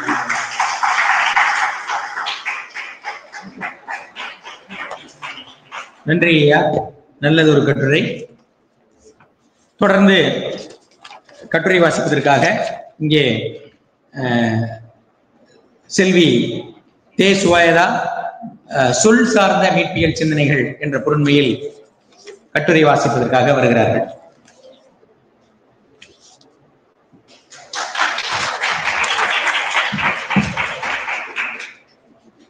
அனைவருக்கும் என் முதற்கண் வணக்கத்தை தெரிவித்துக் கொண்டு என்னுடைய தலைப்பு சொல் சார்ந்த மீட்பியல் சிந்தனை. அதாவது வள்ளுவர் சொல்லியிருக்கார், சொல்லுக சொல்லீர் பயனுடைய சொல்லற்க சொல்லீர் பயனில்லா சொல். அதாவது பயனுடைய சொற்களையே சொல்லுக, பயனில்லாத சொற்களை சொல்லாது விடுக என்ற வள்ளுவரின் வாக்குக்கிணங்க அவரால் கையாளப்பட்ட பயனுடைய சொற்களை இங்கு காணவிருக்கிறோம். என்னுடைய கட்டுரையில தான் இருக்கும். என்னுடைய கட்டுரை பாத்தீங்க அப்படின்னு சொன்னா 3 பக்கமா பிரிச்சுக்கலாம். அதாவது என்னன்னு கேட்டா, அதாவது பெரும்பான்மையா அவரால் கையாளப்பட்ட சொற்கள், அது மட்டும் இல்லாம அவரால் கையாளப்பட்ட புதுமையான சொற்கள், அவர் தான் அந்த சொல்ல முதல்ல கையாண்டிருப்பார். அதுக்கப்புறம் வேற என்னப்பா அப்படின்னு சொன்னா, சொற்பொருள் மாற்றம் பெற்றுள்ள நிலை. அதாவது அவருக்கு முன்னாடி அந்த சொல்லானது எப்படி இருந்திருக்கு, அவருடைய திருக்குறள்ல அவர் எப்படி பயன்படுத்தியிருக்கார், இன்றைக்கு நம்ம எப்படி பயன்படுத்திட்டு இருக்கோம் அந்த சொல்ல அப்படின்ற மாதிரி 3 பகுப்பா பிரிச்சிருக்கேன். முதல்ல வள்ளுவர் கண்ட புதுமை சொற்கள். ஃபர்ஸ்ட் அறிவு சார்ந்த சொற்களை அவர் என்ன பண்றாருன்னா நிறைய கையாண்டு இருக்கார். கிட்டத்தட்ட 31 இடங்கள்ல அறிவு சார்ந்த சொற்களை அவர் பயன்படுத்தியிருக்கார். அப்படி பயன்படுத்தும் போது இதுக்கு முன்னாடி சங்க இலக்கியங்களை பொறுத்த வரைக்கும் அறிவுடையோன் அப்படின்னு சொல்ல அறிவுடையோர் அறிவுடையோன் போன்ற சொற்கள் இருந்துச்சு. இவர் எப்படி கொண்டு வந்திருக்காரு அப்படின்னு சொன்னா, அறிவு அப்படின்னு சொல்லக்கூடிய பதத்தை கொண்டுகிட்டு அறிவாளன், அறிவிலான், அறிவினவர், அறிவு போன்ற சொற்களை கொண்டு கிட்டத்தட்ட 31 இடங்கள்ல பயன்படுத்தியிருக்கார். இதன் பொருட்டு மக்களை அறிவு சார்ந்த பொருண்மையில அவர் பார்க்கக்கூடிய திறமானது காணப்படுது. ஊருணி நீர் நிறைந்தற்றே உலகவாம் பேரறிவாளன் திரு. அதுக்கப்புறமா ஒளியார் அப்படின்னு சொல்லக்கூடிய ஒரு சொல்ல பயன்படுத்துறார் முதல்ல. அது என்னப்பா ஒளியார் அப்படின்னு சொல்லும் பொழுது, அதாவது ஒளி பொருந்திய அறிவினையுடைய அறிஞர் அப்படின்ற பொருண்மையில கையாண்டிருக்கார். ஒளியார் முன் ஒள்ளியராதல், வெளியார் முன் வான் சுகை வண்ணம் கொள்ளல். அதாவது யார் முன்னாடி எப்படி பேசணும், அதாவது அறிஞர் முன்னாடி அவங்களுக்கு முன்னாடி அவங்களுக்கு ஏற்றார் பொழியும், அதே போல அறிவிலார் முன் அவங்களுக்கு ஏற்ற மாதிரியும் பேசணும் அப்படின்ற சொல்ல இடத்துல அவரு ஒளியார் அப்படின்னு சொல்லிட்டு பயன்படுத்தியிருக்கார். அதுக்கப்புறமா இயற்சியான் அப்படின்னு சொல்லக்கூடிய ஒரு சொல்ல பயன்படுத்தியிருக்கார். அது என்னப்பா இயற்சியான் அப்படின்னும் போது, உலகத்தை இயற்றியவன் அப்படின்னு சொல்லக்கூடிய சொல்லக்கூடியதுனால இறைவனை இயற்சியான் அப்படின்னு சொல்லிட்டு சொல்றாரு. அதன் பிறகு பார்த்தோம்னா இல்லவள் அப்படின்னு சொல்லக்கூடிய ஒரு சொல்ல பயன்படுத்தியிருக்கார். அதாவது இல்லத்திற்கு உரியவள், இல்லத்தில் வாழக்கூடிய பெண்ணை குறிப்பதனால இல்லவள் அப்படின்னு சொல்லக்கூடிய சொல்ல பயன்படுத்தியிருக்கார். சில இடங்கள்ல இல்லாலும் பயன்படுத்துறார். அதாவது மனைக்குரியவள் பெண் அப்படின்றதுனால இல்லால் அப்படின்னு சொல்லிட்டு பயன்படுத்துறார். சரி, ஆண் மக்களுக்கு ஆண் பாலுக்கு ஆண் போட்டு இல்லான்னு சொல்லியிருக்காருன்னு பார்த்தா சொல்லல. அவங்களுக்கு இல் வாழ்வான்னு சொல்லிட்டு சொல்லியிருக்கார். இல்லத்தில் வாழக்கூடிய ஆண் மக்கள், அதனால இல் வாழ்வான். ஏன்பா இல்லான்னு பயன்படுத்தல அப்படின்ற போது சொல்லும் போது அவர்கள் இல்லான்னு சொல்லிட்டா பொருள் இல்லாதவர் அப்படின்ற பொருண்மை வந்துடும் அப்படின்ற காரணத்தால அவர் இல்வாழ்வார் அப்படின்னு சொல்லிட்டு பயன்படுத்துறார். இதன் மூலியமா இல்லால் அப்படின்னு சொல்லும் போது பெண்களை மனைக்குரியவர்களாகவும் ஆண் மக்களை பொருள் ரீதியாகவும் அவரு காட்டியிருக்கார் அப்படின்ற போது தெரிய வருது. அதுக்கப்புறமா வரவின் மகளிர இருமண பெண்டி அப்படின்னு சொல்லக்கூடிய சொல்லால அவரு காமிச்சிருக்கார். அதன் பிறகு பார்த்தோம்னா சொற்பொருள் மாற்றம் பெற்ற நிலை. இதுல நான் 2 சொல் காமிச்சிருப்பேன், குழல், பட்டி. பட்டி அப்படின்னு சொல்லக்கூடிய சொல் சங்க இலக்கியங்கள்ல கலித்தொகையில பார்த்தோம்னா நோத்தக்க செய்யும் சிறுபட்டி அப்படின்னு சொல்லக்கூடிய இடத்துல பட்டி அப்படின்னு சொல்லக்கூடியது காவல் இல்லாதவன் அப்படின்னு சொல்லக்கூடிய பொருள்ல கையாளப்பட்டிருக்கு. வள்ளுவர் பெருமான் அகப்பட்டி ஆவாரை காணின் அவரின் மிகப்பட்டு செம்மாக்கும் கீழ் அப்படின்னு சொல்லக்கூடிய குரல்ல மனம் போக்குல நடக்கக்கூடியவரை குறிக்கிற மாதிரி இருக்கு. இன்னைக்கு நம்ம பட்டி அப்படின்னு சொல்லக்கூடிய சொல் கிராமங்களையும் சிற்றூரையும் குறிக்கிற மாதிரியானதா இருக்கு. அதுக்கப்புறமா பெரும்பான்மையான பயன்படுத்தப்பட்ட சொற்கள் சொல்லிட்டு 2 சொற்களை சொல்லியிருக்கோம். ஆறு அப்படின்னு சொல்லக்கூடிய சொல்லை பொறுத்த வரைக்கும் வழி, நெறி, பயன் அப்படின்னு சொல்லக்கூடிய பொருள்களை கையாளப்பட்டிருப்பார். அதுக்கு முதன்மையான பொருள் என்னன்னு கேட்டோம்னா நம்ம பயன்படும் எண்ணிக்கை அப்படின்ற ஒரு அடிப்படையில இருக்கு. ஆனா திருக்குறள்ல எண் அடிப்படையில திருவள்ளுவரால பயன்படுத்தப்படல. அதே போல உலகம் அப்படின்னு சொல்லக்கூடிய சொல்லுமே கிட்டத்தட்ட 21 இடங்கள்ல பயன்படுத்தப்பட்டிருக்கும். இதுதான் என்னுடைய சொல் சார்ந்த மீட்பு சொல்லும் போது திருவள்ளுவரால கொண்டு வரப்பட்ட பயன்படுத்தப்பட்ட பயனுடைய சொற்கள் அப்படின்னு சொல்லி வாய்ப்புக்கு நன்றி கூறி விடைபெறுகிறேன். நன்றி, வணக்கம்.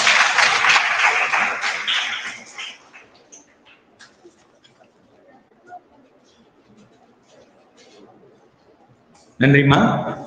தொடர்ந்து குடும்ப அளவிலான மீட்பியல் சிந்தனைகள் என்ற பொருண்மையில் கட்டுரை வாசிப்பதற்காக முனைவர் இரா தவமணி அவர்கள் வருகிறார்கள்.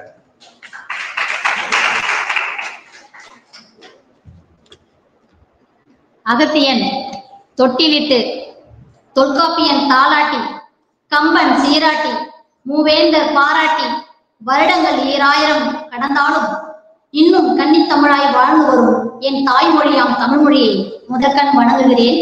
அவையோர் அனைவருக்கும் என் மறு வணக்கத்தை முத்தாக தெரிவிக்கிறேன். திருக்குறள் உலக சாதனை மாநாட்டில் பங்கு பெறுவதில் நான் மிக்க மகிழ்ச்சி அடைகிறேன். திருவள்ளுவரின் மீட்பியல் சிந்தனை என்னும் பொருண்மையில் குடும்ப அளவிலான மீட்பியல் சிந்தனை என்பதே நான் எடுத்துக்கொண்ட தலைப்பு. குடும்ப வாழ்வியலில் நீதிகளை ஆராய்ந்து பகுத்து கூறும் வள்ளுவன் குடும்ப வாழ்வியலாக நீத்தார் பெருமை, இல்வாழ்க்கை நெறி, இல்வாழ்வாளின் இருக்க வேண்டிய இயல்புகள் என பகுத்து வள்ளுவர் இருக்க வேண்டிய, அதாவது குடும்பத்தில் இருக்க வேண்டிய பண்புகளை அந்த நீதி நெறிகளாக அவர் கூறியுள்ளார். தமிழ் குடிமகன் ஒருவனுக்கு மட்டுமின்றி உலகில் மனிதனாக தோன்றிய அனைவருக்குமே உரிய வாழ்வியல் நீதிகளாக அமைந்திருப்பதே திருக்குறளின் உரிய ஒரு சிறப்பாகும். அத்தகைய சிறப்பு பெற்ற திருக்குறள் மனித குடும்ப வாழ்க்கையில் பண்பாடு, குடும்பம், வாழ்க்கை, இல்வாழ்க்கை, இல்வாழ்வாள், அவளிடம் இருக்க வேண்டிய பண்புகள், இல்வாழ்வாளிடம் இருக்க வேண்டிய பண்புகள் என குடும்ப சார்ந்த கருத்துக்களை முன்வைத்துள்ளார். இது மாதிரி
வாழ்க்கையாகும்.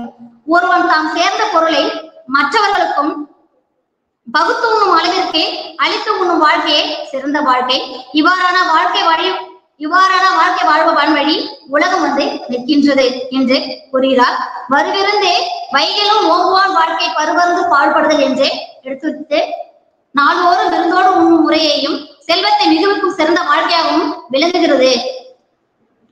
இதுல இல்வாழ்க்கை அப்படின்னு சொல்லும் போதே இல்லத்தில் நின்று இல்லறம் நல்லறம் என்று அவை பெருமாட்டின் அறம் சிறந்த கருத்தின் மூலம் இல்லறத்தான் எல்லோருக்கும் உதவி புரிவனாக அமைதல் வேண்டும். அதற்காக தான் இல்வாழ்க்கை வாழ்க்கை துணை நலம் மக்கட்பேறு அதிகாரங்களை படைத்துள்ளார். இல்லறத்தை நடத்துபவர்கள் வேறு அறத்தை தேடி செல்ல வேண்டியது இல்லை. இல்லறமே ஒரு நல்லறம், அதாவது இல்லறம் வந்து நல்லறமாக இருக்க வேண்டும் என்பதை எடுத்து கூறுகிறார். அதாவது இல்லாளிடம் இருக்க வேண்டிய பண்புகள். இல்லாள் என்பவள் மகளாய், பெண் என்றால் சிறப்பு பெற்றவர், ஒரு மகளாயும் சகோதரியாய், தோழியாய், மனைவியாய், இப்படி ஒவ்வொரு ஆணுடைய வாழ்க்கையிலும் ஒரு துணையாகவும் வாழ்க்கையை முன்னெடுத்து செல்வதாகவும் காணப்படுகிறார். இத்தகைய பெண் எவ்வாறு வாழ வேண்டும் என்றும் அவர் புலப்படுத்துகிறார். வீடு பெற்றை அடைய துறவரத்தை விட மிகச் சிறந்ததாக கருதப்படும் இல்வாழ்க்கையை தற்காத்து கொண்டே தற்கொண்டானையும் பேண் காத்து கொண்டு இல்லாலையும் இவன் தந்தை என்றோன் கொள் என்னும் சொல்லும் அளவுக்கு கல்வி கேள்விகளில் சிறந்த மகனையும் பெற்று பிறன் பழிப்பு இல்லாத வாழ்க்கை பண்பும் பயனும் இருக்கின்ற அளவிற்கு வாழ வேண்டும் என்று திருவள்ளுவர் எடுத்துக் கொள்கிறார். அன்பும் அறனும் உடைத்தாயின் இல்வாழ்க்கை பண்பும் பயனும் அது என்று குரலின் வாயிலாக பெண்கள் தங்கள் கற்புக்கு துன்பம் வராமல் தன்னையும் காத்துக்கொண்டு தன்னை மணந்து கொண்டவரையும் பேணி பேசும் சொற்களையும் எச்சரிக்கையோடு பாதுகாத்துக் கொண்டு வாழ வேண்டும் என்று பொருள்பட காட்டுகிறார். இல்வாழ்வான் கிட்ட இருக்க வேண்டிய கடமைகளாக இல்வாழ்வான் கடமையை கூறப்போத திருவள்ளுவர் என்ன சொல்றாரு அப்படின்னாக்கா, அறநெறியில் பழிப்பாவத்திற்கு அஞ்சி சம்பாதித்த செல்வத்தை பிறருக்கு பகிர்ந்து கொடுத்து தானும் உண்டு வந்தால் அவன் சன்னதி என்றும் நிலைத்து நிற்பது மட்டுமின்றி அழிந்து போகாமலும் இருக்கும் என்பதையும், இல்வாழ்க்கை மேற்கொண்ட ஆண்மகன் தான் வழியில் ஈட்டிய பொருளை எவ்வாறு பயன்படுத்தினால் சன்னதி நிலைக்கும் என்றும் வள்ளுவர் எடுத்துக் கூறுகிறார். ஆண்மகனின் ஒழுக்கம் எவ்வாறு இருக்க வேண்டும் என்பதையும், அவனுக்கு அமைய மனைவி எத்தைகளாக இருத்தல் தன்னை ஒத்த மனிதர்களின் முன் தலை நிமிர்ந்து நடக்க முடியும் என்பதையும் அவர் அரண்வரையா அன்னால் செய்யினும் பிறன்வரையால் பெண்மையாமை நன்றுன்னு சொல்லி அந்த குரல் மேலாக எடுத்துரைக்கிறார்.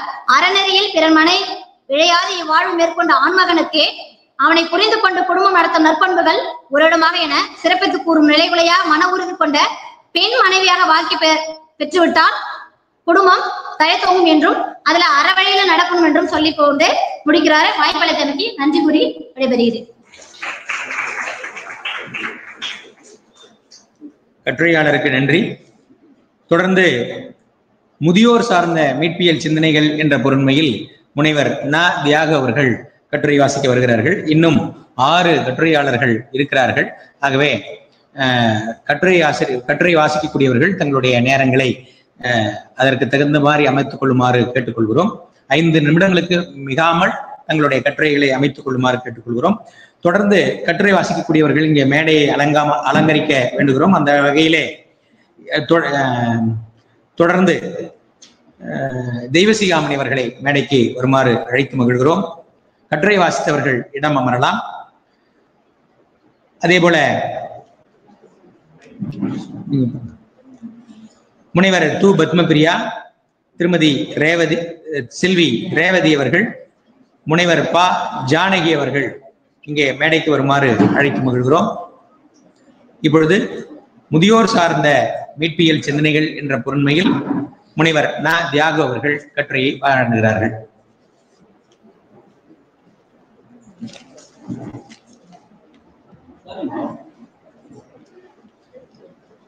அனைவருக்கும் வணக்கம். முதியோர் சார்ந்த மீட்பியல் சிந்தனைகள் என்னும் தலைப்புல ஆய்வினுடைய சுருக்கமாக தொடக்க காலம் முதல் இன்று வரை இளம் தலைமுறையினால் முதியோர்கள் ஒரு வழிகாட்டுதலாக இருப்பதை நாம் அறியலாம். அந்த அடிப்படையில நமக்கு அறநூலாக இருக்கக்கூடிய உலக பொதுமறையாக இருக்கக்கூடிய வள்ளுவருடைய கருத்துக்களை துணை கொண்டு நாம் முதியோரை எப்படியெல்லாம் மீட்கலாம் அப்படின்ற ஒரு தன்மையில இந்த ஆய்வு சுருக்கம் என்பது அமைகின்றது. மேலும் மருந்து, துறவு, தவம், பெரியோரை துணைக்கூடல், பெரியோரை பிழையாமை போன்ற அதிகாரங்கள் வழியாக சொல்லப்பட்ட கருத்துக்களின் மூலமாக முதியோருடைய மீட்பியலுடைய அந்த தன்மைகளை எடுத்துரைப்பதாக இந்த கட்டுரை என்பது அமைகின்றது.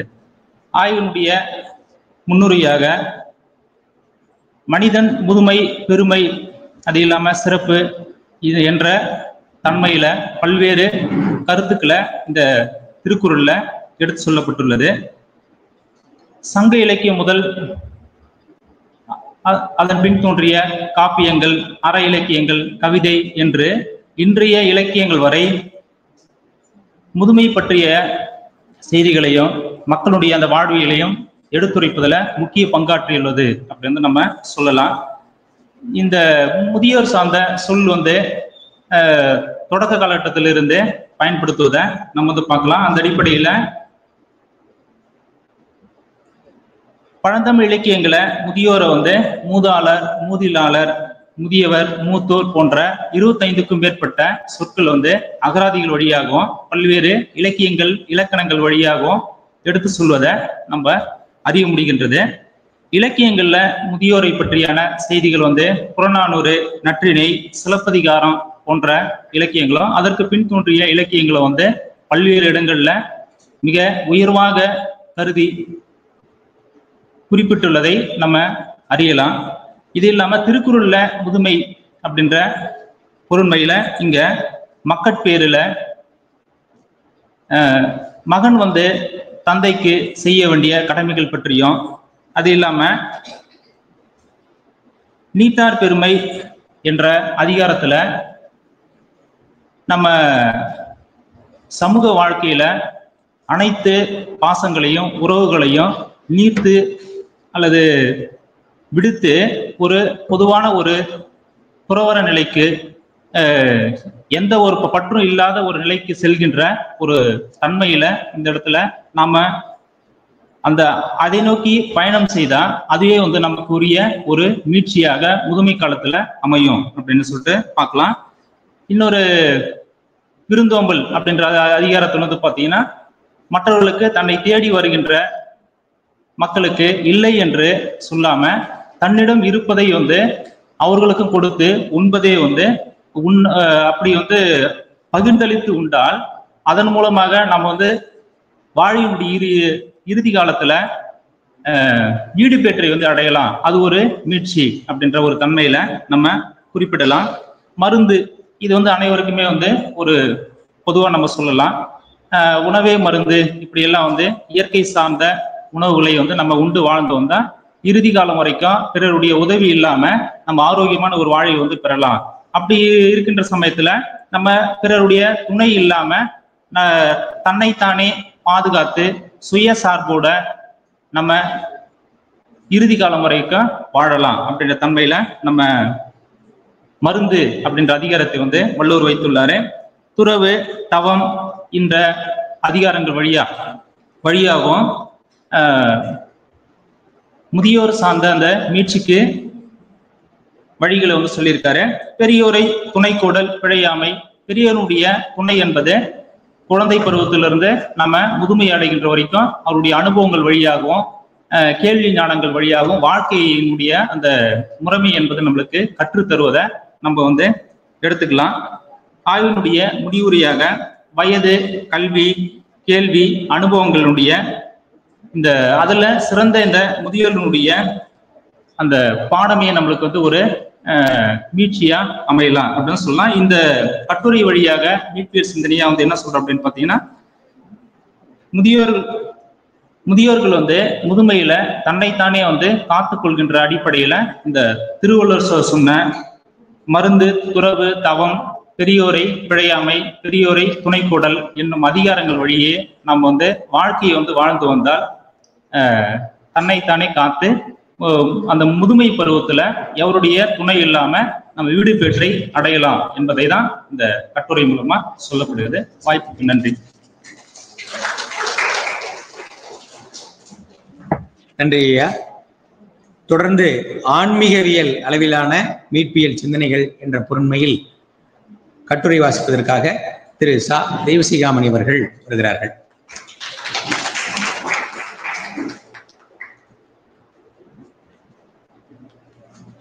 ஆன்றோர் உள்ளிட்ட அவையை வணங்கி மகிழ்கிறேன். திருக்குறளிலே இருந்து மீட்பியல் சிந்தனைகள் என்ற பொருண்மையிலான அடியனுடைய கட்டுரையாக ஆன்மீகவியல் அளவிலான மீட்பியல் சிந்தனைகள் என்ற ஒரு பொருண்மையை இங்கே நாம் வள்ளுவரினுடைய துணையோடு அவர் எத்தகைய மீட்பியல் கருத்துக்களை எல்லாம் ஆன்மீகத்திலே செய்திருக்கிறார் என்பதை சிந்திக்கின்ற பொழுது, மீட்பியல் என்று சொல்லுகின்ற சொல்லே தற்கால சொல் வழக்காக, புதிய வழக்காக உருவாகி இருப்பதை நம்மால் பார்க்க முடிகிறது. மீட்டெடுத்தல் என்று சொல்லுகின்ற பொழுது அழிவிலே இருந்து மீட்டெடுத்தல் என்று மட்டும் நாம் அதை கொள்ளாமல், அழியாமல் பாதுகாத்தலும் மீட்டியலின் ஒரு நீட்சியாக இருப்பதை நம்மால் உணர முடிகிறது. அதோடு மட்டுமல்லாமல் மீட்டல் என்று சொல்லக்கூடிய அந்த சொல் உருவாக்குதல் என்ற பொருண்மையிலேயும் நம்முடைய சமூகத்திலே பயன்பாட்டிலே இருந்திருப்பதையும் நம்மால் பார்க்க முடிகிறது. இசையை மீட்டினான் என்று சொல்ல வருகின்ற பொழுது அங்கே மீட்டுதல் என்பது உருவாக்குதல் என்ற தன்மையிலேயும், அழிவிலிருந்து மீட்டல், அழியாமல் காத்தல், உருவாக்குதல் என்ற தன்மையிலே இந்த மீட்சி என்ற சிந்தனை நீட்சி அடைவதை நம்மால் பார்க்க முடிகிறது. அந்த வகையிலே ஆன்மீகத்த கருத்துக்களை எல்லாம் வள்ளுவ பெருந்தகை தன்னுடைய குறளிலே எவ்வாறு மீட்டெடுத்திருக்கிறார் என்றால், திருக்குறளை அவர் பாட எடுத்துக் கொள்ளுகின்ற பொழுதே ஒப்பாரும் மிக்காரும் இல்லாத தனிப்பெரும் தலைவனாகிய சிவபெருமானை தன்னுடைய பாடுபொருளாக எடுத்துக்கொண்டு அதை அற்புதமான முறையிலே அந்த ஆன்மீக சிந்தனைகளை எல்லாம் நமக்கு தொகுத்து சொல்லக்கூடிய வகையிலே, ஏனென்றால் காலங்காலமாக நம்மிடத்திலே இருந்து கொண்டு வந்த நானில கடவுள்கள் மட்டுமல்லாமல் அந்த நானில கடவுள்களிலே இருந்து மேம்பட்டவராக விளங்கக்கூடிய சிவபெருமானை வழிபடக்கூடிய முறை, வழிபாட்டு முறைகள் சங்க இலக்கியத்திலே பரவி இருப்பதை நம்மால் பார்க்க முடிகிறது. உதாரணமாக நீலமணிமிடற்று ஒருவன், அறமுறைத்த பட்டன் போன்ற சொற்கள் எல்லாம் சிவபெருமானுடைய வழிபாட்டை நமக்கு நினைவுபடுத்துகிறது. அதை வள்ளுவர் அடுத்த நிலையிலே கொண்டு வருகின்ற பொழுது தன்னுடைய கடவுள் வாழ்த்து என்ற அதிகாரத்திலே பல பெயர்களை கொடுத்து சிவபெருமானை புகழ்வதை நம்மால் பார்க்க முடிகிறது. அவர் ஒரு குறளிலேயும் அங்கே சொல்லுகின்ற பொழுதெல்லாம் வாளறிவன், முதல் குறளிலே வைக்கின்ற பொழுதே ஆதிபகவன், வாளறிவன், தனக்கு உவமை இல்லாதான் என்றெல்லாம், அறவாழி அந்தணன் போன்ற பெயர்களிலெல்லாம் அவர் சிவபெருமானுடைய வழிபாட்டை இங்கே பதிவிடுவதை நம்மால் பார்க்க முடிகிறது.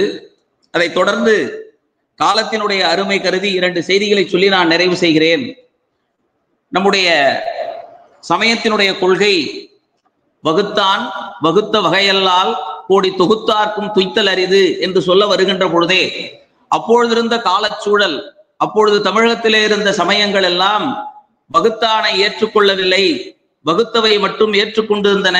சமணமும் பௌத்தமும் அதை புறந்தள்ளுவதற்காக வள்ளுவர் ஒரு கருத்தை நிறுவுகிறார். வகுத்தான் என்று ஒருவன் இருக்கின்றான், அவனால் வகுக்கப்பட்டது அது ஊழாகவும் விதியாகவும் வளர்கிறது என்றெல்லாம் ஊழுக்கு தனி ஒரு அதிகாரத்தை அமைக்கிறார். சொர்க்க நரகங்கள் என்று சொல்லக்கூடிய அந்த 2 நிலைகள், வள்ளுவர் அதை கருத்தை ஏற்றுக்கொண்டு தன்னுடைய குறளிலே சொர்க்கத்தையும் நரகத்தையும் பல இடங்களிலே பதிவிட்டு காட்டுகிறார். மேலும் இறைவனிடத்திலே நாம் பெறக்கூடிய இன்பமானது அது பேரின்பம், பேரின்பம் என்பது வீடு வேறு, சிற்றின்பம் என்பது இந்த உலகிலே நாம் அனுபவிக்கக்கூடியது.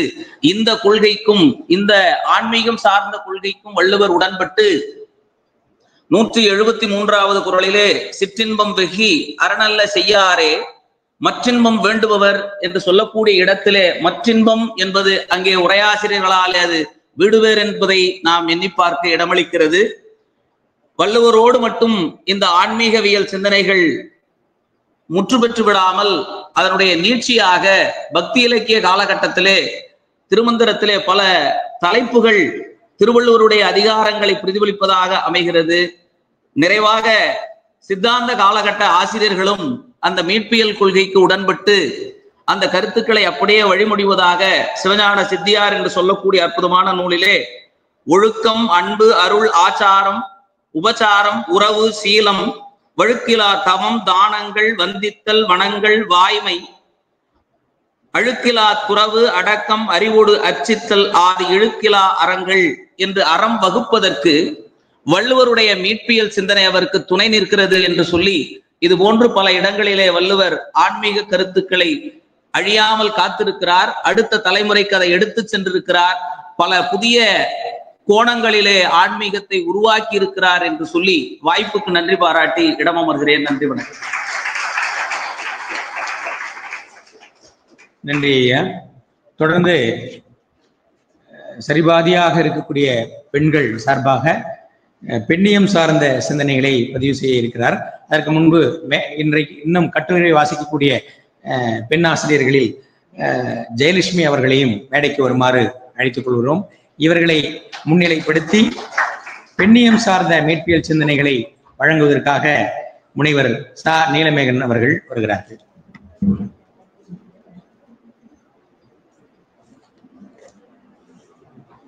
அனைவருக்கும் வணக்கம். என்னுடைய கட்டுரையினுடைய சாராம்சத்தை உங்களுக்கு வழங்குவதிலே மகிழ்கிறேன். பிறப்பு இறப்பு என்று தொடர் நிகழ்வில் இயங்கிக் கொண்டிருக்கக்கூடிய இந்த மனித பிறவியில் மனிதனை பண்பாட்டு நடத்தை முறைகளால் சமூக வயப்படுத்த ஒழுக்க நெறிகளை கற்பிக்க வேண்டியது சமூக இயங்கியலில் மிக இன்றியமையாத ஒரு செயல்பாடாக இருந்து வருகிறது. அதற்கு அற இலக்கியங்கள் பெரிதும் துணை புரிகின்றன. திருக்குறளில் பெண்ணினத்தை மீட்டெடுக்க திருவள்ளுவர் மேற்கொண்ட வழிமுறைகளை பற்றி சிந்திப்பதாக இந்த கட்டுரை அமைகிறது. இங்கு மீட்பியல் என்ற சொல் மேம்படுத்துதல், முன்னேற்றம், விடுதலை, பாதிப்புக்குள்ளானவர்களை மீட்டல் என்ற பொருண்மையில் எடுத்தாளப்பட்டுள்ளது. நிலத்து இயல்பால் நீர் திரிந்தற்றாகும் என்று வள்ளுவர் குறிப்பிடுவதைப் போல சூழல்தான் மனிதனை நல்லவனாகவும் தீயவனாகவும் ஆக்குகிறது என்பது வெளிப்படை. அப்படிப்பட்ட சூழலில் அவனை நல்வழிப்படுத்தி மீண்டும் பழைய நிலைக்கு கொண்டு வருவதற்கு அறம் உணர்த்துதல் அவசியமான ஒன்றாக திகழ்கிறது. பெண்ணை முன்வைத்து பெண்ணின் மாண்பு, பரத்தமை ஒழிப்பு, பொருளியல் மீட்பு, குடும்ப மேலாண்மை ஆகியவற்றில் ஏற்படும் சிக்கல்களுக்கு உரிய மூல காரணத்தை பகுத்தாய்ந்து பெண் இருப்பை மீட்பதிலும் சிக்கலை தீர்ப்பதிலும் திருவள்ளுவர் முனைப்புடன் செயல்பட்டுள்ளார் என்பதை காண முடிகிறது. பொதுவாக இந்த கட்டுரையில் என்ன அணுகுமுறை பின்பற்றப்பட்டிருக்கிறது அப்படின்னா, மூலகாரண பகுப்பாய்வு, அதாவது ரூட் காஸ் அனாலிசிஸ் என்று சொல்லக்கூடியது. அதாவது பிரச்சனைக்கு எது வேர் என்பதை கண்டறிந்து அதை தீர்க்க முயல்வது. அந்த அடிப்படையில் திருவள்ளுவர் மனித வாழ்க்கையில் ஏற்படும் சிக்கல்களுக்கு மேற்பூச்சு கலம்பு பூசாமல் அதன் வேர்களை கண்டறிந்து தீர்வு காண முயன்றுள்ளார் என்பதை பெண்ணினத்தை மீட்டெடுக்க அவர் மேற்கொண்ட கருத்தியல் ரீதியிலான முன்னெடுப்புகளை ஒரு முன்மாதிரியாக கொண்டு நோக்க அது புலப்படுகிறது. இது பொதுவாக இந்த அனாலிசிஸ் பார்த்தோம் அப்படின்னா தொழில்துறைகள்ல சிக்கல் ஏற்படுகிற போது அதனுடைய மூல காரணத்தை பகுத்தாய்ந்து அதை தீர்ப்பதற்கு முயல்வதை பார்க்கலாம். அதே போலத்தான் இதுவும் தனி மனித வாழ்க்கையில அந்த அனாலிசிஸை அதில் நம்ம பொருத்தி பார்க்கலாம்.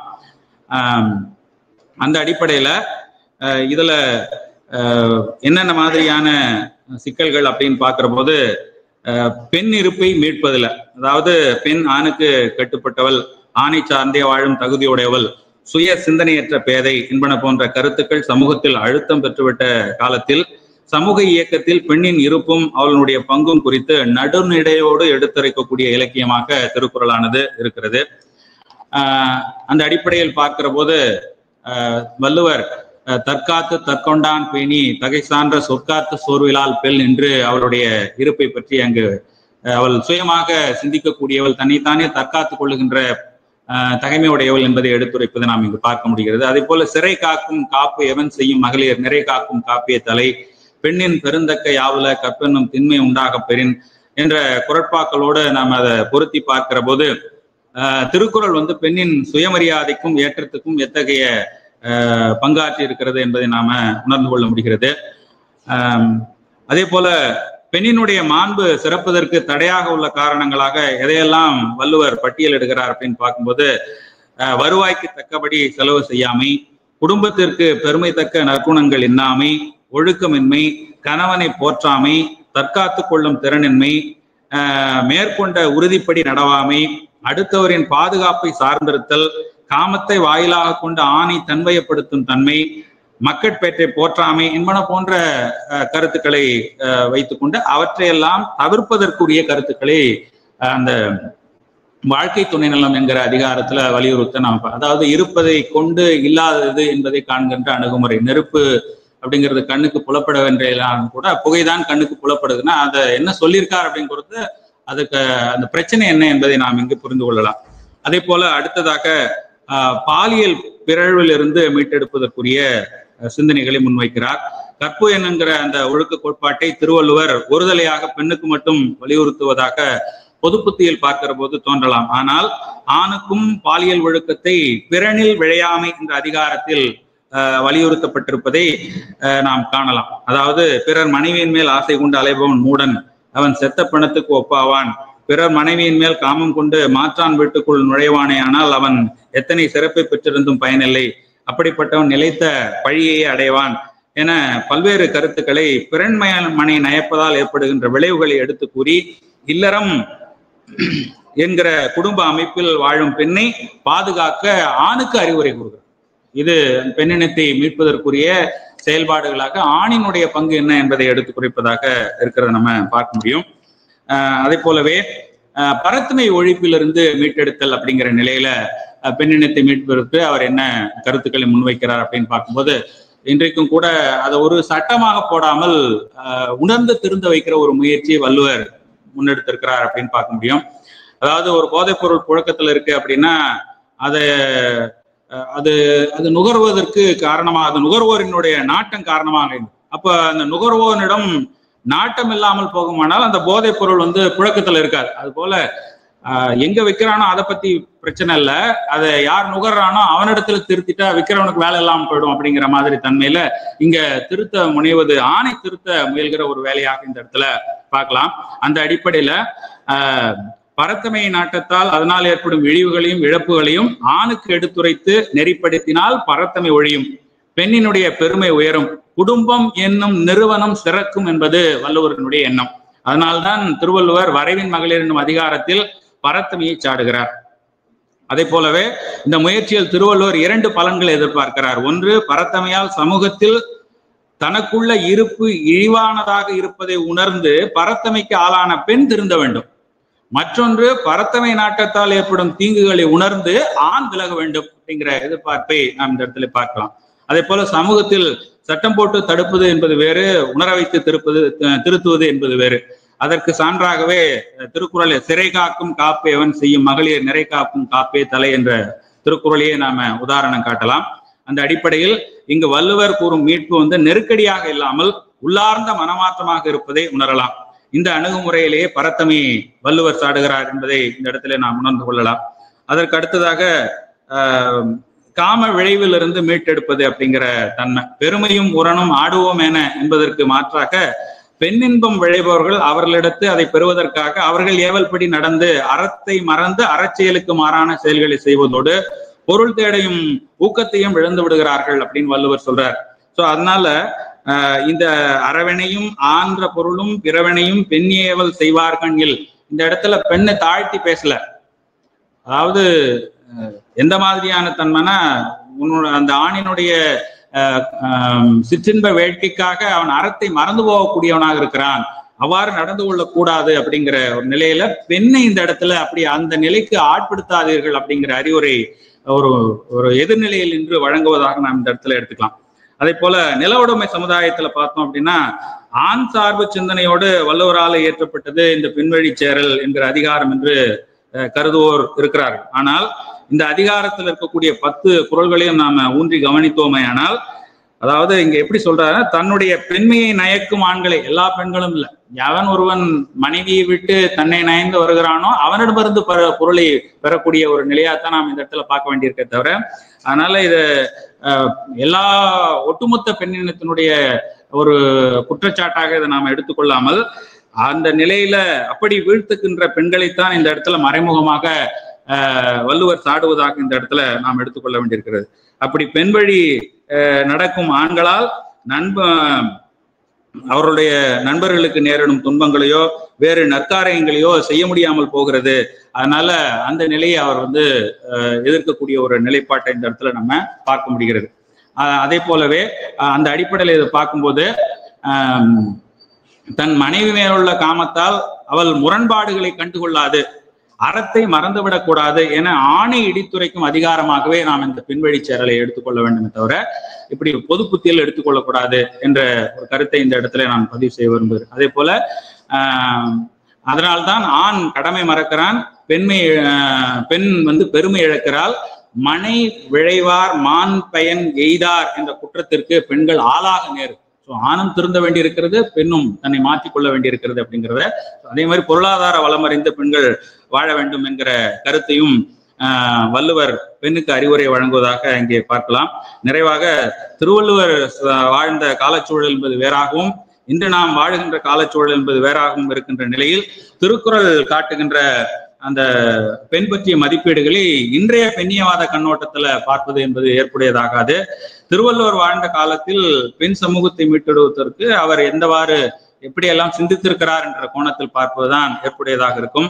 பண்பு நலம் வாய்ந்த பெண்ணின் பெருமையை போற்றுகின்ற வகையில் வாழ்க்கை துணைநலம் என்ற அதிகாரத்தையும் பெருமையில்லா சிற்றன்பு நெறியில் செல்லும் ஆணின்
கூடி அமைதோ அந்த நாடு சிறப்பா இருக்கும், பகைவனும் அவனுக்கு அடிபணிவான் அப்படின்ற கருத்தை வள்ளுவர் தன்னுடைய குரல்ல வச்சிருக்காரு.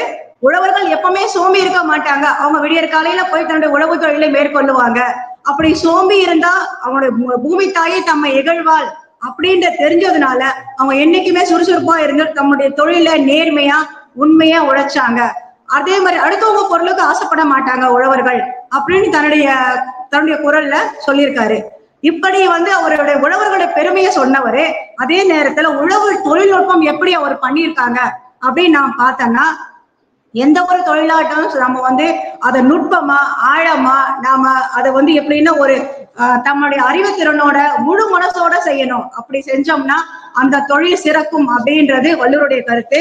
அதனாலதான் சங்க கால மக்கள் என்ன பண்ணாங்க அப்படின்னா உழவு தொழில முதன்மையா வச்சாங்க. நாம எப்பவோ வந்து நம்ம சாப்பிடாம எந்த வேலையும் செய்ய முடியாது. ஏன்னா நம்ம சாப்பிட்டாதான் நமக்கு மூளையும் வேலை செய்யும், உடல் உழைப்பும் இருக்கும். அப்படி ஒரு நுட்பம் வந்து நம்முடைய முன்னோர்கள் தெரிஞ்சதுனாலதான் அதை வந்து சொல்லுவாங்கல்ல, ஆழ உழுவதை விட அகல உழுவதை விட ஆழ உழுவதே மேல் அப்படின்னு ஒரு பழமொழி இருக்கு. என்னன்னா ஒரு விவசாய நிலத்தை அப்படியே ஆழமா மண் மேல் புரளும்படி உழணும். அதை வந்து உடனே பயிர் செய்யக்கூடாது, நிலத்தினா காய விடணும், ஆற போடணும் அப்படின்னு சொல்லியிருக்காரு. அது மட்டும் இல்லாம விளைச்சல் நல்லா பெருகணும் அப்படின்னா எருவை இடணும். அந்த எரு இட்டா நமக்கு பயிர் நல்லா விளையும், நல்லா நீர் பாய்ச்சணும், அதை வந்து அப்பப்போ சத்துக்கள் உறிஞ்சப்படாம இருக்க களை எடுக்கணும். இந்த மாதிரி ஒரு வழிமுறைகளை நமக்கு வள்ளுவர் அப்பயே சொல்லியிருக்காரு. ஆனால் அதை வந்து நாம எப்படி செய்யறோம்ன்றதா என்னுடைய கருத்து. ஏறினும் நன்றாம் ஏறிவிடுதல் கட்டப்பின் நீரினும் நன்றாம் அதன் காப்பு. ஒரு விவசாய நிலத்துக்கு நம்ம தண்ணி பாய்ச்சது ரொம்ப முக்கியம்.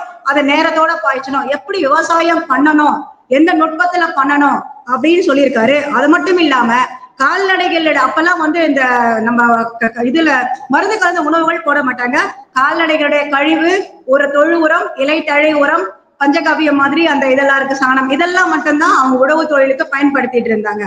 அது மட்டும் இல்லாம கலப்பு முறை வேளாண்மை, சுழற்சி முறை வேளாண்மை, இது எல்லாமே நம்முடைய மக்கள் வந்து தம்முடைய பட்டறிவால் அறிந்திருந்தனர் அப்படின்னு சொல்றாரு.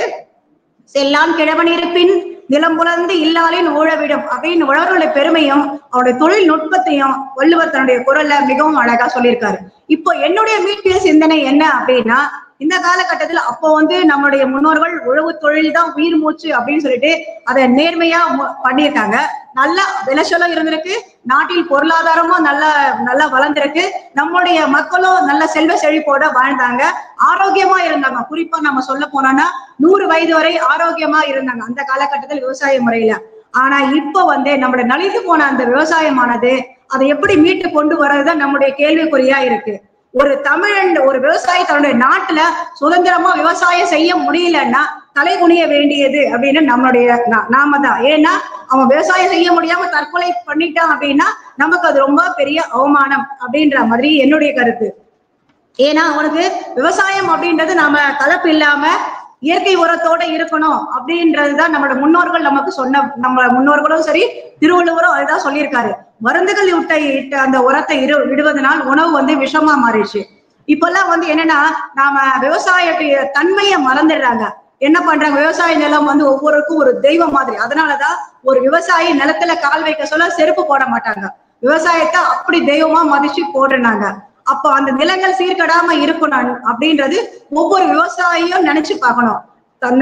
நம்மளுடைய கடமை மட்டும் இல்லாம விவசாயமே என்ன பண்ணணும் அப்படின்னா மருந்து கலந்த உணவுப் பொருட்களை தவிர்க்கணும். அதை சாப்பிடுறவங்க யாரா இருப்பாங்க, நம்முடைய குடும்பத்தை சேர்ந்த உறவினர்கள், நம்முடைய நண்பர்கள், நம்மை சார்ந்தவங்க மட்டும் எல்லாருமே சாப்பிடுறாங்க. அதை நினைச்சு விவசாயத்தை எந்த கலப்படம் இல்லாம நேர்மையா செஞ்சா அதை வந்து நமக்கு நல்ல ஒரு உணவு நமக்கு கிடைக்கும், கலப்படம் இல்லாம. அது மட்டும் இல்லாம ஒரு விவசாயத்தை நம்முடைய அரசாங்கமும் ஊக்குவிக்கணும். மாவட்டந்தோறும் விவசாயியோட நிறை குறைகளை கேட்டு என்ன அவங்க என்ன குறைகளை கேட்டு அவங்களுக்கு அதை வந்து நிவர்த்தி பண்ணணும், சரி செய்ய முயறணும். அது மட்டும் இல்லாம விவசாயிகள் வந்து விவசாயத்துக்கு நலிஞ்சு போயிட்டா வீட்டு மனைகள் ஆக்கிறாங்க, அதை நம்ம தடுக்கணும். விவசாயத்தை ஊக்குவிக்கிறதுக்கு என்னென்ன பண்ணணுமோ அப்படி பண்ணாதான் வருங்காலத்துல நம்ம பர்கர் பிஸா சாப்பிடாம நாம தூய்மையான இயற்கையான உணவுப் பொருளை சாப்பிடறதுக்கு வழிவகுக்க முடியும். இறுதியா வந்து நாம நோயின்றி வாழறதுக்கு நம்மளுடைய மக்கள், சங்ககால மக்களுடைய நலனை மட்டுமே மனதில் நினைச்சாங்க. ஆனா இந்த காலத்துல என்ன பண்றாங்க அப்படின்னா எல்லாருமே நலனை பாராம பணம், காசு, பணத்திற்காக, சுகபோக வாழ்விற்காக தன்னுடைய நிலத்தெல்லாம் வித்துட்டு அதை வந்து ஒரு நஞ்சாக்கிற மருந்து பொருள் போட்டு நஞ்சாக்கிறாங்க. அப்படி அந்த நிலங்கள் மனைகளாக மாறுதல், அப்புறம் மருந்திட்ட உரங்களை செலுத்துது, மக்களுக்கு கொடுக்கும் பழங்களை விஷத்தை நாம நஞ்சினை கலத்தல், இப்படி சமுதாய சீர்கேடுகள் எதுவும் வராம நாம முன்னெச்சரிக்கையா அவங்களுக்கு நம்மளுடைய இயற்கை விவசாய நிலம் எப்படி பண்ணாங்க நம்ம முன்னோர்கள் அதை வந்து கொண்டு வந்து அவங்க கிட்ட சொல்லணும். அந்த இயற்கை விவசாயம் நம்ம முன்னோர்கள் அப்படி எல்லாம் பண்ணாங்க, நீங்களும் இப்படி பண்ணுங்கன்னு ஒவ்வொரு விவசாயிக்கும் நாம அதை உணர்த்தணும். அது நம்மளுடைய கடமையா நாம எடுத்துக்கணும்.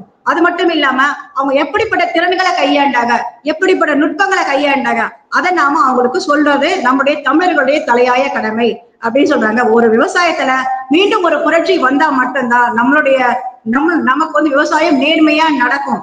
அது மட்டும் இல்லாம நம்மளுடைய நாடும் வீடும் வளமாகும். அரசாங்கமும் விவசாயிகளை பெருமையை தெரிஞ்சு அதை முன்னெடுத்து அவர்களுக்கு ஊக்குவிக்கணும் அப்படின்றது என்னுடைய மீட்பியல் சிந்தனையா இருக்குது. எனக்கு வாய்ப்பளித்த அனைவருக்கும் நன்றி கூறி விடைபெறுகின்றேன். நன்றி, வணக்கம்.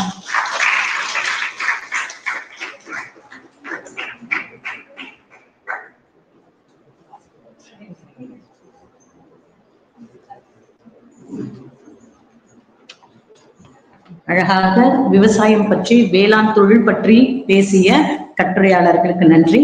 அடுத்ததாக அரசியல் அளவிலான மீட்பியல் சிந்தனைகளை குறித்து செல்வி ரேவதி அவர்கள் உரையாற்றுவார்கள்.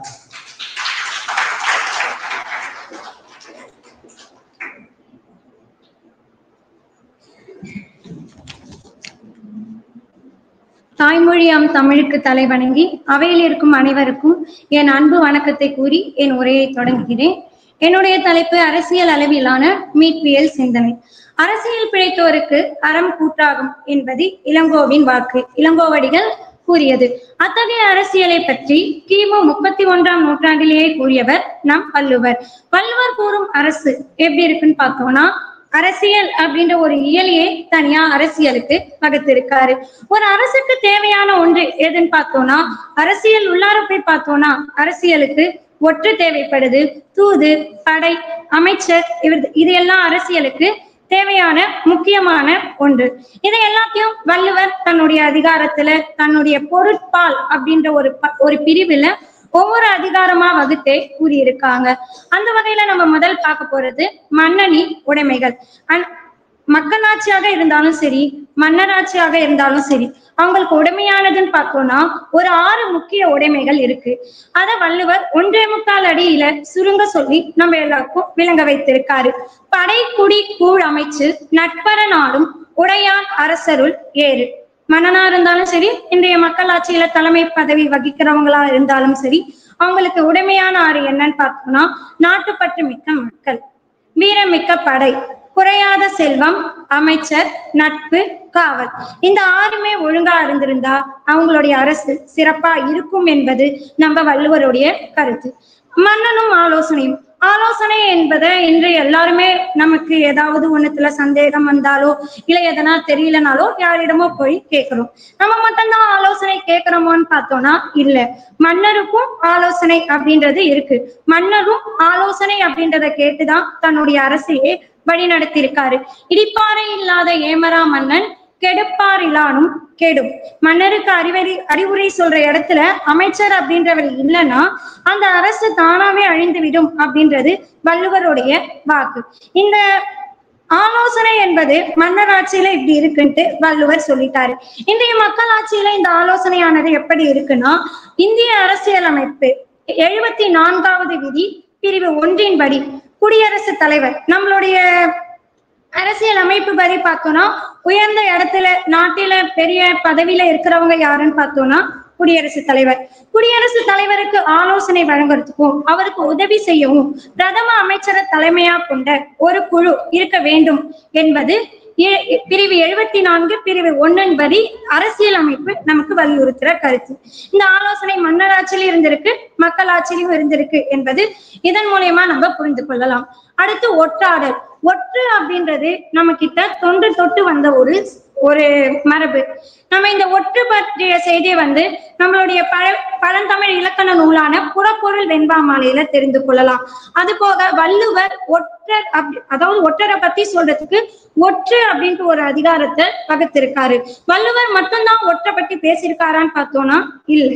கம்பராமாயணத்துல கம்பர் ஒற்று கேள்வி படலம் அப்படின்ட்டு ஒரு தனி படலத்தையே வகுத்திருக்காரு. சேரன் செங்குட்டுவன் அப்படின்ற மன்னருடைய காலகட்டத்துல ஒற்றர் நடமாட்டம் இருந்த செய்தியை காட்சி காதி மூலியமா நம்ம அறியலாம். இப்படி ஒற்றானது தொடக்க காலத்துல இருந்து இன்று வரைக்கும் இயங்கிட்டு வருது. தொடக்க காலத்துல ஒற்று எந்த இலக்கியத்துல எப்படி எல்லாம் பயன்படுத்தி வந்திருக்குன்றத பார்த்தோம். இன்னைக்கு இந்த ஒற்று எப்படி இருக்குன்னா, உளவாய்தல், உளவாழ்வுத்துறை அப்படின்ற பெயர்ல வந்து இந்த ஒற்றாடலானது இன்றைய காலகட்டத்துல இயங்கிட்டு வருது. அடுத்து பார்க்க போறது தூது. தூதானது தொன்று தொட்டு நம்மளுடைய வழக்கத்துல இருந்துட்டு வர ஒன்றுதான். மன்னராட்சியிலும் இந்த தூதை பத்தி நம்ம பார்க்கலாம். இன்றைய மக்களாட்சியிலும் இந்த தூது பற்றிய செய்தியை வந்து பார்க்கலாம். 2ஆம் நரசிம்மவர்ம பல்லவன், அதாவது ராஜசிம்மன் அப்படின்னு அழைக்கப்படுற மன்னர் காலத்துல அவர் என்ன செஞ்சிருக்காருன்னா சீனாவுக்கு தூது குழுக்களை அனுப்பியிருக்காங்க. அதே போல சீன நாட்டு தூது குழுக்களையும் வரவேற்றிருக்காரு. இது ஒரு வரலாற்று செய்தி. இது தொடக்க காலத்துல தூதை பத்தி ஒரு வரலாற்று செய்தியா நம்ம கொள்ளலாம். இன்றைய காலகட்டத்துல தூது பத்தி எப்படின்னா, குடியரசுத் தலைவர் வெளிநாட்டுக்கான தூதுவர்களை நியமிக்கிறாங்க, இந்தியாவிற்கான வெளிநாட்டு தூதுவரையும் வரவேற்கிறாங்க. இது இன்றைய காலகட்டத்துல தூதானது இப்படி காணப்படுது. இறுதியா பார்க்க போறது வருவாய் வரி. தொடக்க காலத்துல வரி அப்படின்றது இருந்திருக்கு வழக்கத்துல. வரிய வந்து 3ஆ பிரிச்சிருக்காங்க. மக்களிடம் இருந்து பெரும் வரி, சுங்க வரி, சிற்றரசரிடமிருந்து பெரும் வரி. இந்த 3 முறை வந்து தொடக்க காலத்துல இருந்திருக்கு. உழவர்களும் தங்களுடைய விளைச்சல்ல 3ல் 1 பங்கு வந்து வரியா செலுத்திட்டு வந்தாங்க. இன்றைய காலகட்டத்திலையும் வரியானது வழக்கத்துல இருந்துட்டு வந்திருக்கு. வருவாய் அப்படின்னு பார்த்தோம்னா ஒரு குறளையே வருவாய்க்காக வள்ளுவர் ஏற்றிருக்காரு. இக்காலத்துக்கு மட்டும் இல்ல, எக்காலத்துக்கும் பொருந்தும் வகையில இந்த குறளானது காணப்படுகிறது. இயற்றலும் மீட்டலும் காட்டலும் காத்த வகுத்தலும் வல்லது அரசு. ஒரு அரசு எப்படி செயல்படணும்னா பொருள் வரும் வழியை முதல் உருவாக்கணும். உருவாக்கிட்ட பிறகு என்ன பண்ணணும்னா வந்த பொருளை தொகுத்து வைக்கணும், தொகுத்து வைத்த பொருளை காக்கணும், காத்த பொருளை வந்து செலவு செய்யணும். இப்படி இருந்தா நம்மளுடைய நாடானது விரைவில் தன்னிறைவு அடையும். இந்த குறள் வள்ளுவர் கூறியிருக்காரு. இந்த குறள் வந்து எக்காலத்திற்கும் பொருந்தும் குறள், எந்நாட்டவருக்கும் பொருந்தும் குறளா அமைந்திருக்கு. இவ்வாறு அரசியலானது தொடக்கத்திலிருந்து இன்று வரைக்கும் காணப்படுது. அரசியல் அளவிலான மீட்பியல் சிந்தனையா நம்ம எப்படி பார்க்கலாம்னா, யாராவது ஒருத்தர் அரசியலை பத்தி பேசினா பாலிடிக்ஸ் பேசாதீங்க, அரசியல் பேசாதீங்க அப்படின்ற சொல்ல பயன்படுத்துறத தவிர்த்திடணும். அரசியல்னா என்ன, தொடக்க காலத்துல அரசியல் எப்படி இருந்தது, இன்றைய காலத்துல அரசியல் எப்படி இருக்கு, அதோடைய நிறை குறைய கூறி நிறைவான அரசியலை உருவாக்குவோம் அப்படின்றத கூறி ஒரு விடை பெறுகிறேன். நன்றி, வணக்கம்.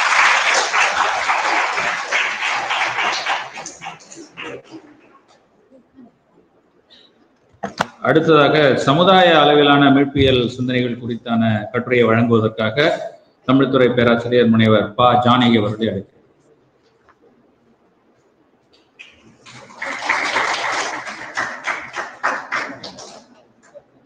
அனைவருக்கும் வணக்கம். திருவள்ளுவரின் மீட்பியல் சிந்தனைகள் என்னும் பொருண்மையில் நான் எடுத்துக்கொண்ட தலைப்பு சமுதாய அளவிலான மீட்பியல் சிந்தனைகள். இன்றைய கால சூழலில் ஒவ்வொரு மனிதனும் அறம், ஒழுக்கம், கல்வி, செல்வம் ஆகியவற்றை பெற்றிருந்தால் மட்டும் போதாது. நாம் சார்ந்துள்ள சமுதாயமும் குறைபாடுகளற்ற சமுதாயமாக இருத்தல் வேண்டும். சூது, கல்லுண்ணுதல், புலால் உண்ணுதல், பரத்தையர் ஒழுக்கம் போன்ற பல ஒழுக்கமற்ற செயல்கள் சமுதாயத்தில் மலிந்து கிடந்த காலகட்டத்தில் தான் அற இலக்கியங்கள் தோன்றின. குறிப்பாக திருக்குறள் பழைய சமுதாய நிலைப்பாடுகளை சாடியதோடு மட்டும் இல்லாமல் புதிய சமுதாய அமைவிற்கும் பெருந்துணையாக இருந்தது. தமிழ் இலக்கியங்களில் இன்றும் பல்வேறு சிறப்புகளை பெற்று விளங்கும் திருக்குறள் அக்காலகட்ட சமுதாய மாற்றத்திற்கு ஏற்ப புதிய சமுதாயத்தை அமைக்கும் நோக்கோடு மாணவர்கள், அரசாங்கம், தொழில் முனைவோர், உற்பத்தியாளர்கள், விற்பனையாளர்கள், அறிஞர்கள், கலைஞர்கள் போன்றோரும் ஒவ்வொரு மனிதனும் பின்பற்ற மற்றும் சரி செய்து கொள்ள தேவையான கருத்துக்களை தன்னகத்தே கொண்டு திகழ்கின்றது. கூடி வாழ்ந்தால் கோடி நன்மை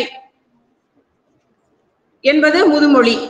செல்வம் இருப்பவன் குறைந்தபட்சம் தனது சுற்றத்தாரையாவது அரவணைத்தல் அவசியம். பிறரை அடித்து பிடுங்கி உயர்ந்த நிலையை எட்டுபவன் விரைவில் தரைமட்டமாவான் என்பதை வள்ளுவம் தன்னுடைய குறளில் பதிவு செய்துள்ளது. ஒருவனுடைய துன்பம், மகிழ்ச்சி என்ற அனைத்து நிகழ்விலும் உடனிருப்பது சுற்றம். அந்த சுற்றத்தை எவனொருவன் தழுவி வாழ்கிறானோ அவன்தான் வாழ்வில் உண்மையிலேயே ஏற்றம் பெறுவான் என்று வள்ளுவம் குறள் வகுத்துள்ளது.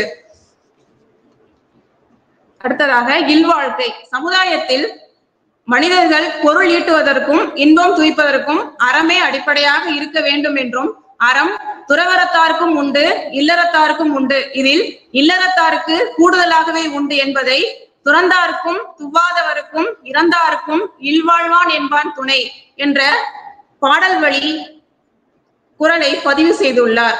மாணவர்களுடைய கடமையாக மாணவர்கள் தான் இந்த சமுதாயத்தினை முன்னேற்றக்கூடிய தூணாக இருப்பவர்கள். அவர்களுக்கென தொட்டனை தூறும் மணற்கேணி மாந்தருக்கு கற்றனை தூறும் அறிவு.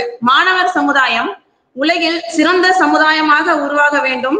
நல்லொழுக்கத்தையும் தன் கடமைகளையும் நன்கு கடைபிடிக்க வேண்டும். சிறந்த ஆளுமை திறன் மிக்கவர்களாகவும் புத்தம் புதிய சிந்தனைகளை மாணவர்கள் தங்கள் மனதிற்குள் ஊற்றெடுக்க செய்ய வேண்டும் என்று வள்ளுவர் வழிவகுத்துள்ளார். உலகத்தோடு பொருந்தி வாழ்தல். உலகத்தோடு பொருந்தி வாழ் என்ற கருத்தினை 2000 ஆண்டுகளுக்கு முன்பே உலக பொதுமறை கண்ட வள்ளுவர் தனது குறளில் பதிவு செய்துள்ளார். உலகத்தோடு ஒட்ட ஒழுகுதல் பல கற்றும் கல்லார் அறிவிலாதார். உலகமயமாக்கலையும் உலக பொருளாதார சூழலையும் உவகையோடு ஏற்காவிட்டாலும் உதாசீனப்படுத்தாமல் புரிந்து கொண்டால் மட்டுமே இந்த சமுதாயம் முன்னேற்றம் காண முடியும். பழங்கால வாழ்வும் சமகாலத்திய தேவையும். பழங்காலம் முதல் இன்றைய காலகட்டம் வரை திருக்குறள் தனிமனித வாழ்விற்கும் சமூக வாழ்விற்கும் ஒரு சீரிய நெறியை கற்பிப்பதாக உள்ளது. சமுதாயம் மேம்பாடு அடையவும் அதற்கான வழிமுறைகளையும் அணுகுமுறைகளையும் நிறை குறைகளையும் சமுதாய முன்னேற்றம் அடைய தடையாக இருப்பனவற்றையும் முன்னரே அறிந்து தனது குறளின் மூலம் சமுதாயம் நாளும் அறிவின் மயப்பட்டு முன்னேறுதல் வேண்டும் என்ற பெரு விருப்பத்தினை தனது குறளின் மூலம் தெரிவித்துள்ளார் வள்ளுவர். தம்மின் தம் மக்கள் அறிவுடைமை மாநிலத்து மண்ணுயிர்க்கெல்லாம் இனிது. தம்மை காட்டிலும் தம் மக்கள் அறிவாற்றல் உள்ளவராக இருப்பது இவ்வுலகில் வாழும் உயிர்களுக்கெல்லாம் இன்பம் தருவதாகும்.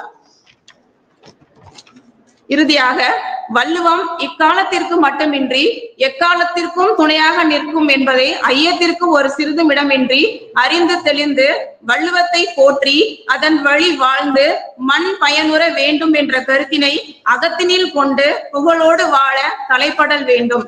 வாய்ப்பளித்தமைக்கு நன்றி கூறி விடைபெறுகிறேன். நன்றி, வணக்கம்.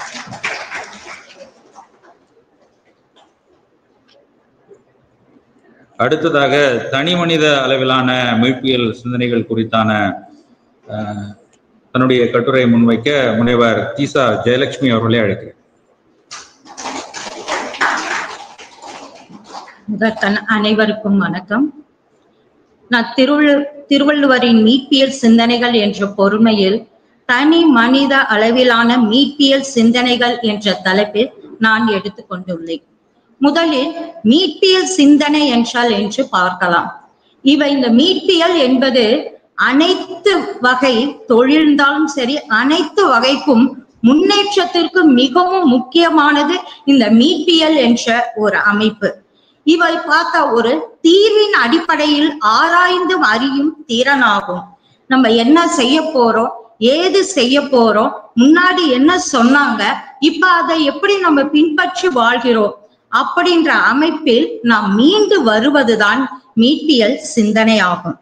இதை இன்னும் நம்ம ஆழமாக பார்க்கும் பொழுது இவ்வுலகில் சிந்திக்கும் ஆற்றல், சிந்தித்து செயலாற்றும் தன்மை, இவையெல்லாம் பார்த்தா மனித குலத்திற்கு மட்டும்தான் உண்டு.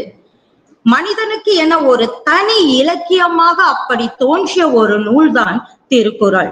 இந்நூலில் ஒரு மனிதன் பிற மனிதனிடம் எப்படி நடந்து கொள்ள வேண்டும் என்பதையே ஒரு முழுமையாக கூறிய ஒரு நூல் இந்த திருக்குறள். எப்படி வேண்டுமானாலும் வாழ்வது மனித வாழ்வு ஆகாது, இப்படிதான் வாழ வேண்டும் என்னும் நெறிமுறைகளுக்கு உட்பட்டு வாழ்வதே வாழ்வு ஆகும்.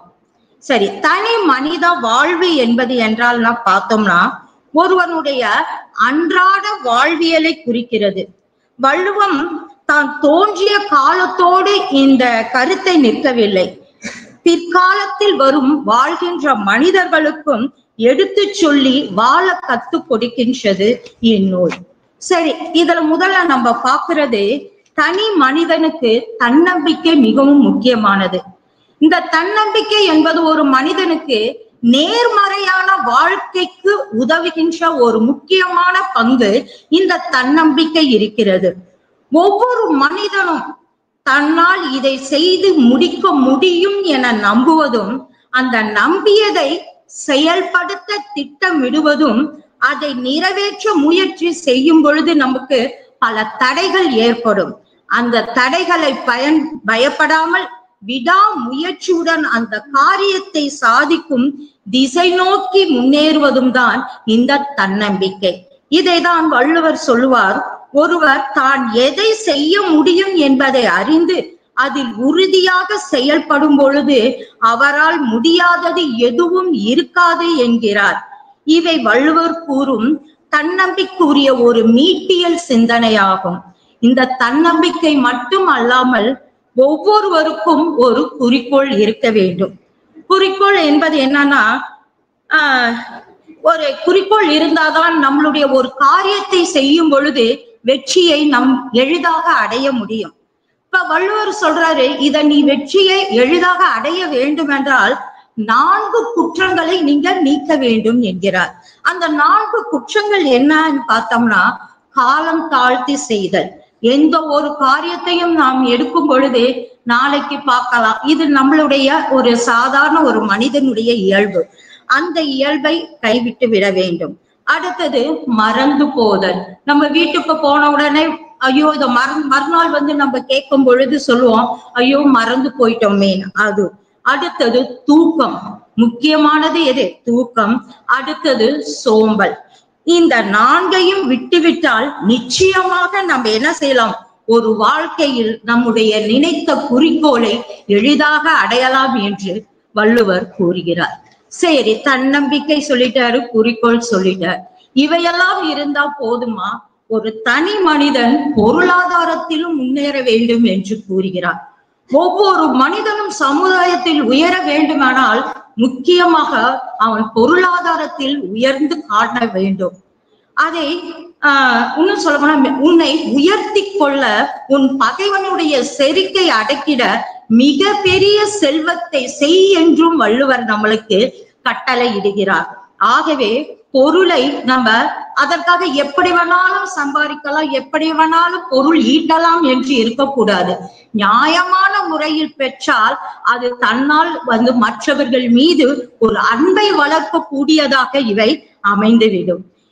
ஆகவே தனி மனிதனுக்கு மிகவும் பொருளாதார மேன்மை வேண்டும் என்கிறார். இந்த பொருளாதாரத்தை நாம் சம்பாதிக்க வேண்டும் என்றால் ஒரு வாழ்க்கையில் நம்ம திட்டமிட்டு செயல்படுத்தல் வேண்டும். எந்த காரியத்தை செய்யும் பொழுது நம்ம கண்ணை மூடிக்கிட்டு ஏதோ ஒரு மன தைரியத்தோடு செய்தால் சில சமயம் வெற்றி கிடைக்கலாம், பல சமயம் நம்மளுக்கு தோல்வி அடையலாம். ஆனால் திட்டமிட்டு ஒரு காரியத்தை நாம் இறங்கினால் கண்டிப்பாக நாம் வெற்றி அடையலாம்.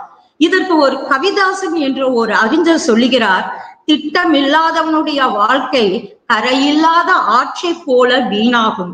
காட்டாற்றில் வரும் வெள்ளத்தை அணை மூலம் தேக்கி பின்னால் உரிய வாய்க்கால்கள் மூலமாக பாசனத்திற்கு பயன்படுத்தி நெல்லும் கரும்பும் வாழையும் விளைவிப்பதை போல தம்முள் இருக்கும் ஆற்றலை தேக்கி ஒருமுகப்படுத்தி முறையான திட்டத்தின் மூலமாக நமது லட்சியத்தை அடைய முயற்சிக்க வேண்டும்.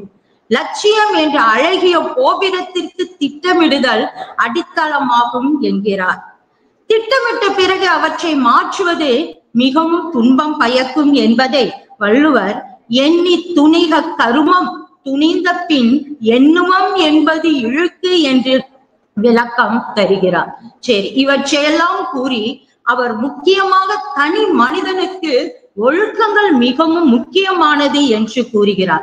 அவை என்னென்ன ஒழுக்கங்கள் பார்த்தா, தனி மனித ஒழுக்கம், இல்லறத்தில் ஒழுக்கம், சிந்தனையில் ஒழுக்கம், நட்பில் ஒழுக்கம் என்று எல்லா வகையிலும் ஒழுக்கத்தை மேன்மைப்படுத்தி வலியுறுத்தும் நூல்தான் நம்மளுடைய திருக்குறள். இது மட்டும் இல்லாமல் மனித நேயம், மனிதன் என்று பிறந்தால் முக்கியமாக மனித நேயம் மிகவும் முக்கியமானது. அவற்றையும் அழகாக விளக்கி கூறுகிறார். இவ்வாறு தனி மனிதனுடைய வாழ்க்கை சிறப்படைவதற்கு வள்ளுவர் கூறிய சிந்தனைகள் வழி நான் சொல்லிய கட்டுரைகள் ஆராயப்பட்டன.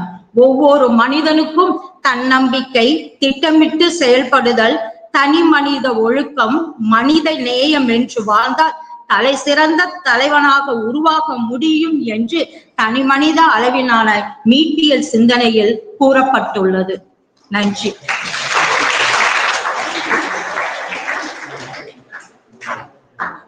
கருத்தரங்கின் நிறைவு கட்டுரையாக எண்ணம் சார்ந்த மீட்பியல் சிந்தனைகள் குறித்தான கருத்துக்களை பகிர்ந்து கொள்ள தமிழ்துறை பேராசிரியை முனைவர் கோ ஜெயஸ்ரீ அவர்களை அழைக்கிறோம்.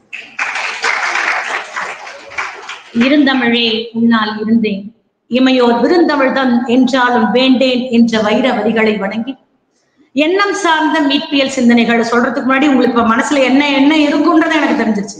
மணி 1:30 ஆகிறதுக்கு 5 மணித்துளிகள் தான். அப்ப அந்த எண்ணத்தை நான் புரிஞ்சுட்டேன். என் எண்ணத்தை இதுல நான் சொல்றேன். அதாவது நம்ம எண்ணத்தை நம்ம விட்டுட்டோம். எண்ணம் சார்ந்த மீட்பியல்கள்ல வள்ளுவர் சொன்ன எண்ணத்துல நிறைய விஷயங்கள் என்னோட திருக்குறள் சேர்த்து நிறைய பேர் எடுத்தாண்டுட்டாங்க. நான் சொல்ல வேண்டிய விஷயத்த சுருக்கமா 4 வரிகள்ல சொல்றேன். எண்ணம் அப்படின்னும் பொழுது எப்படி இருக்கணும்? உள்ளுவதெல்லாம் உயர் உள்ளல், மற்றது தள்ளினும் தள்ளாமை நீர்த்து. எண்ணம் போல் வாழ்க்கை. நாம என்ன நினைக்கிறோமோ அதுதான் வாழ்க்கை. நீ நல்லது நினைச்சா நல்லது நடக்கும், மற்றவங்களுக்கும் சேர்த்து நினைச்சா அதை விட நல்லது நடக்கும். அதுதான் அந்த வாழ்க்கையுடைய சாராம்சமே. அப்ப நாம என்ன நினைக்கிறோம்? நமக்கு சந்தோஷமா இருக்கும் போது நம்ம நினைக்கிற எண்ணங்கள் வேறு, அதுவே நம்ம கஷ்டப்படுற போது நம்ம நினைக்கிற எண்ணங்கள் வேறு. எப்பயுமே உயர்வான எண்ணங்கள் ஏன்? அது வாழ்க்கையில உள்ள உயர்வான லட்சியத்தை கொண்டு போய் சேர்க்கின்றதான் வைரமா இங்க நமக்கு சொல்லியிருக்காரு.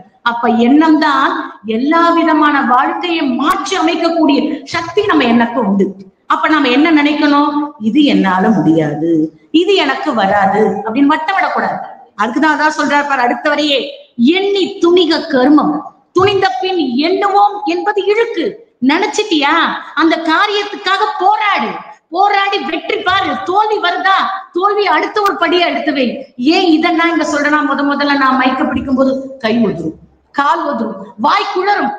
ஆனா அதையே நம்ம வச்சிருந்தா இன்னைக்கு இந்த தலைப்புல இத்தனை மாதிரி ஏதோ ஒரு விஷயத்துல என்னால எண்ணி துணிக கர்மம் துணிந்த பின் எண்ணுவோம் என்பது இழுக்குன்னு சொல்ல முடியாது. அததான் அந்த எண்ணத்தை உங்க மனசுல வைங்க. உங்க மனசுல முடியாது, என்னால வராது, எனக்கு தெரியாது, இந்த எண்ணமே இருக்கக்கூடாதுன்னா வைர வரிகளா 2 வரிகளை சொல்லி முடிச்சார் வள்ளுவர். அடுத்தது நமக்கு முக்கியமான தேவை நேர்மறை எண்ணம், எதிர்மறை எண்ணம். அப்படின்னா என்ன? நமக்கு நாம நினைச்சோன்னா அது நேர்மறை எண்ணம், எதிராளிக்கு தெரிஞ்சோன்னா அது மறைமுக எண்ணம். அப்படின்னா என்ன?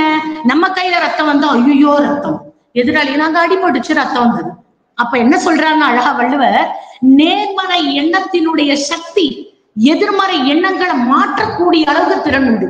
அப்ப துன்பமான சூழ்நிலையில ஒரு மீட்பு நிலை அந்த எண்ணம் உண்டு. என்ன அப்படின்றாங்களா? அவங்க கஷ்டப்படும் பொழுது அவங்களுக்கு போய் நீ உதவலனாலும் இது ஒன்னாலதான் நடந்தது, இது நீ போய் கேட்ட அதனாலதான் இது நடந்தது, அந்த எண்ணத்தை மாத்திட்டு உன்னால முடியும், உனக்கு இந்த திறன் உண்டு அப்படின்னு உந்துதல் கொடு.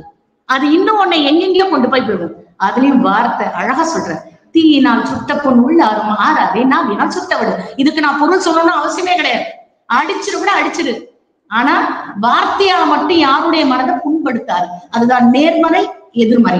சொல்லுகின்ற சொற்கள்ல நேர்மறையான சொற்கள் என்ன, எதிர்மறையான சொற்கள் என்னென்ன தாக்கத்தை வெளிப்படுத்தும். அடுத்த தேவையானது அன்பு. ஒருத்தர் அடிபட்டுட்டாங்க அப்படின்னும் பொழுது என்ன பண்றோம்? உதவுறோம். ஆனா இப்ப அடிபட்டுட்டாங்க அதை நான் கேப்ஷன் பண்ணி ரீலா போடுற அளவுக்கு நம்முடைய எண்ணங்கள் மாறி போயிடுச்சு. அதுதான் அழகர் சொல்றார், அன்பிலா எல்லாம் தமக்குரியர், அன்புடைய என்போம் உரிய பிறக்கு. அன்பை போல இந்த உலகத்துல மீட்டெடுக்கக்கூடிய சக்தி உலகத்துல எதுவுமே கிடையாது. அன்பும் கருணையும் கொண்டவங்க தான் இன்னைக்கு வாழ்க்கையில நிறைய நிலையில் வந்திருக்காங்க. அப்ப அன்பு மனிதனுக்கு உலகியல் உடன்பாடு மற்றும் உலகியல் அமைதியை தரும் சொல்றாங்க. நம்ம மேடம் அன்பை பத்தி சொல்றாங்கன்னா, நான் எப்பயுமே அன்போட கலந்த ஒரு விஷயத்தான் நான் சொல்லுவேன்றதையும் சொல்லிடுறேன். ஏன்னா மாணவர்கள் சிரிக்கிறாங்க, நான் போய் அன்பை பத்தி நிறைய பேசுறேன்றதால. கடைசியா சொல்லும் போது மகத்தான எண்ணங்கள் உலக வரலாற்றுல மகத்தான சக்தியை கொண்டு வந்திருக்கு. காந்தி நினைச்சிருந்தார் அகிம்சையில நமக்கு சுதந்திரத்தை வாங்கி கொடுத்தார்.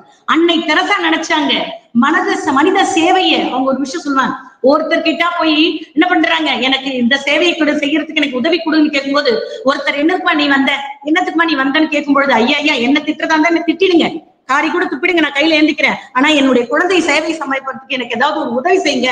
அப்ப எவ்வளவு ஒரு எண்ணம் நம்மள ஒருத்தர் ஒரு வார்த்தை சொல்லிட்டு அதை விட பல மடங்கு வார்த்தையை பயன்படுத்தணும் தான் நமக்கு எண்ணம். ஆனா எந்த ஒரு மனித சேவையை பயன்படுத்துறதுக்காக அன்னை தெரசா.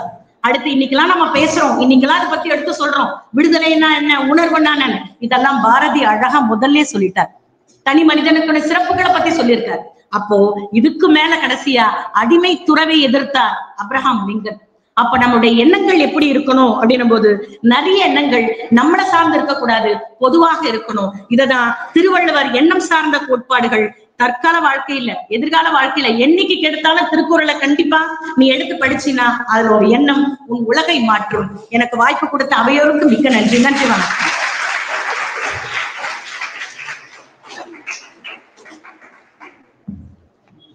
நன்றிம்மா. பொருளியலில் தொடங்கி எண்ணத்தில் முடிந்த இந்த கட்டுரை மீட்பியல் சிந்தனைகள் ஒரு பொருள் புதிந்ததாக அமைந்திருக்கிறது. இதை வழங்கிய அத்துணை பேருக்கும் எங்களுடைய நன்றிகளை தெரிவித்துக் கொள்கிறோம். இந்த புத்தகம் மேலும் செம்மையாகி ISBN நம்பரோடு நீங்கள் இங்கே வருகை தந்திருக்கக்கூடிய மாணவ செல்வங்களும் இது சார்ந்த சிந்தனைகளை வெளிப்படுத்தினால், அவற்றை கட்டுரையாக வழங்கினால், அவற்றையும் சேர்த்து ஒரு செம்பதிப்பாக மீண்டும் வரும் அம்மையார் அவர்களும் கட்டுரை வழங்க இருக்கிறார்கள் என்பதை சொல்லி முறையான நன்றி உரையை வழங்குவதற்கு இந்த மாநாட்டுடைய இணை ஒருங்கிணைப்பாளராக செயல்பட்டு கொண்டிருக்கக்கூடிய உலக திருக்குறள் மையத்தின் காஞ்சிபுரம் மாவட்ட பொறுப்பாளர்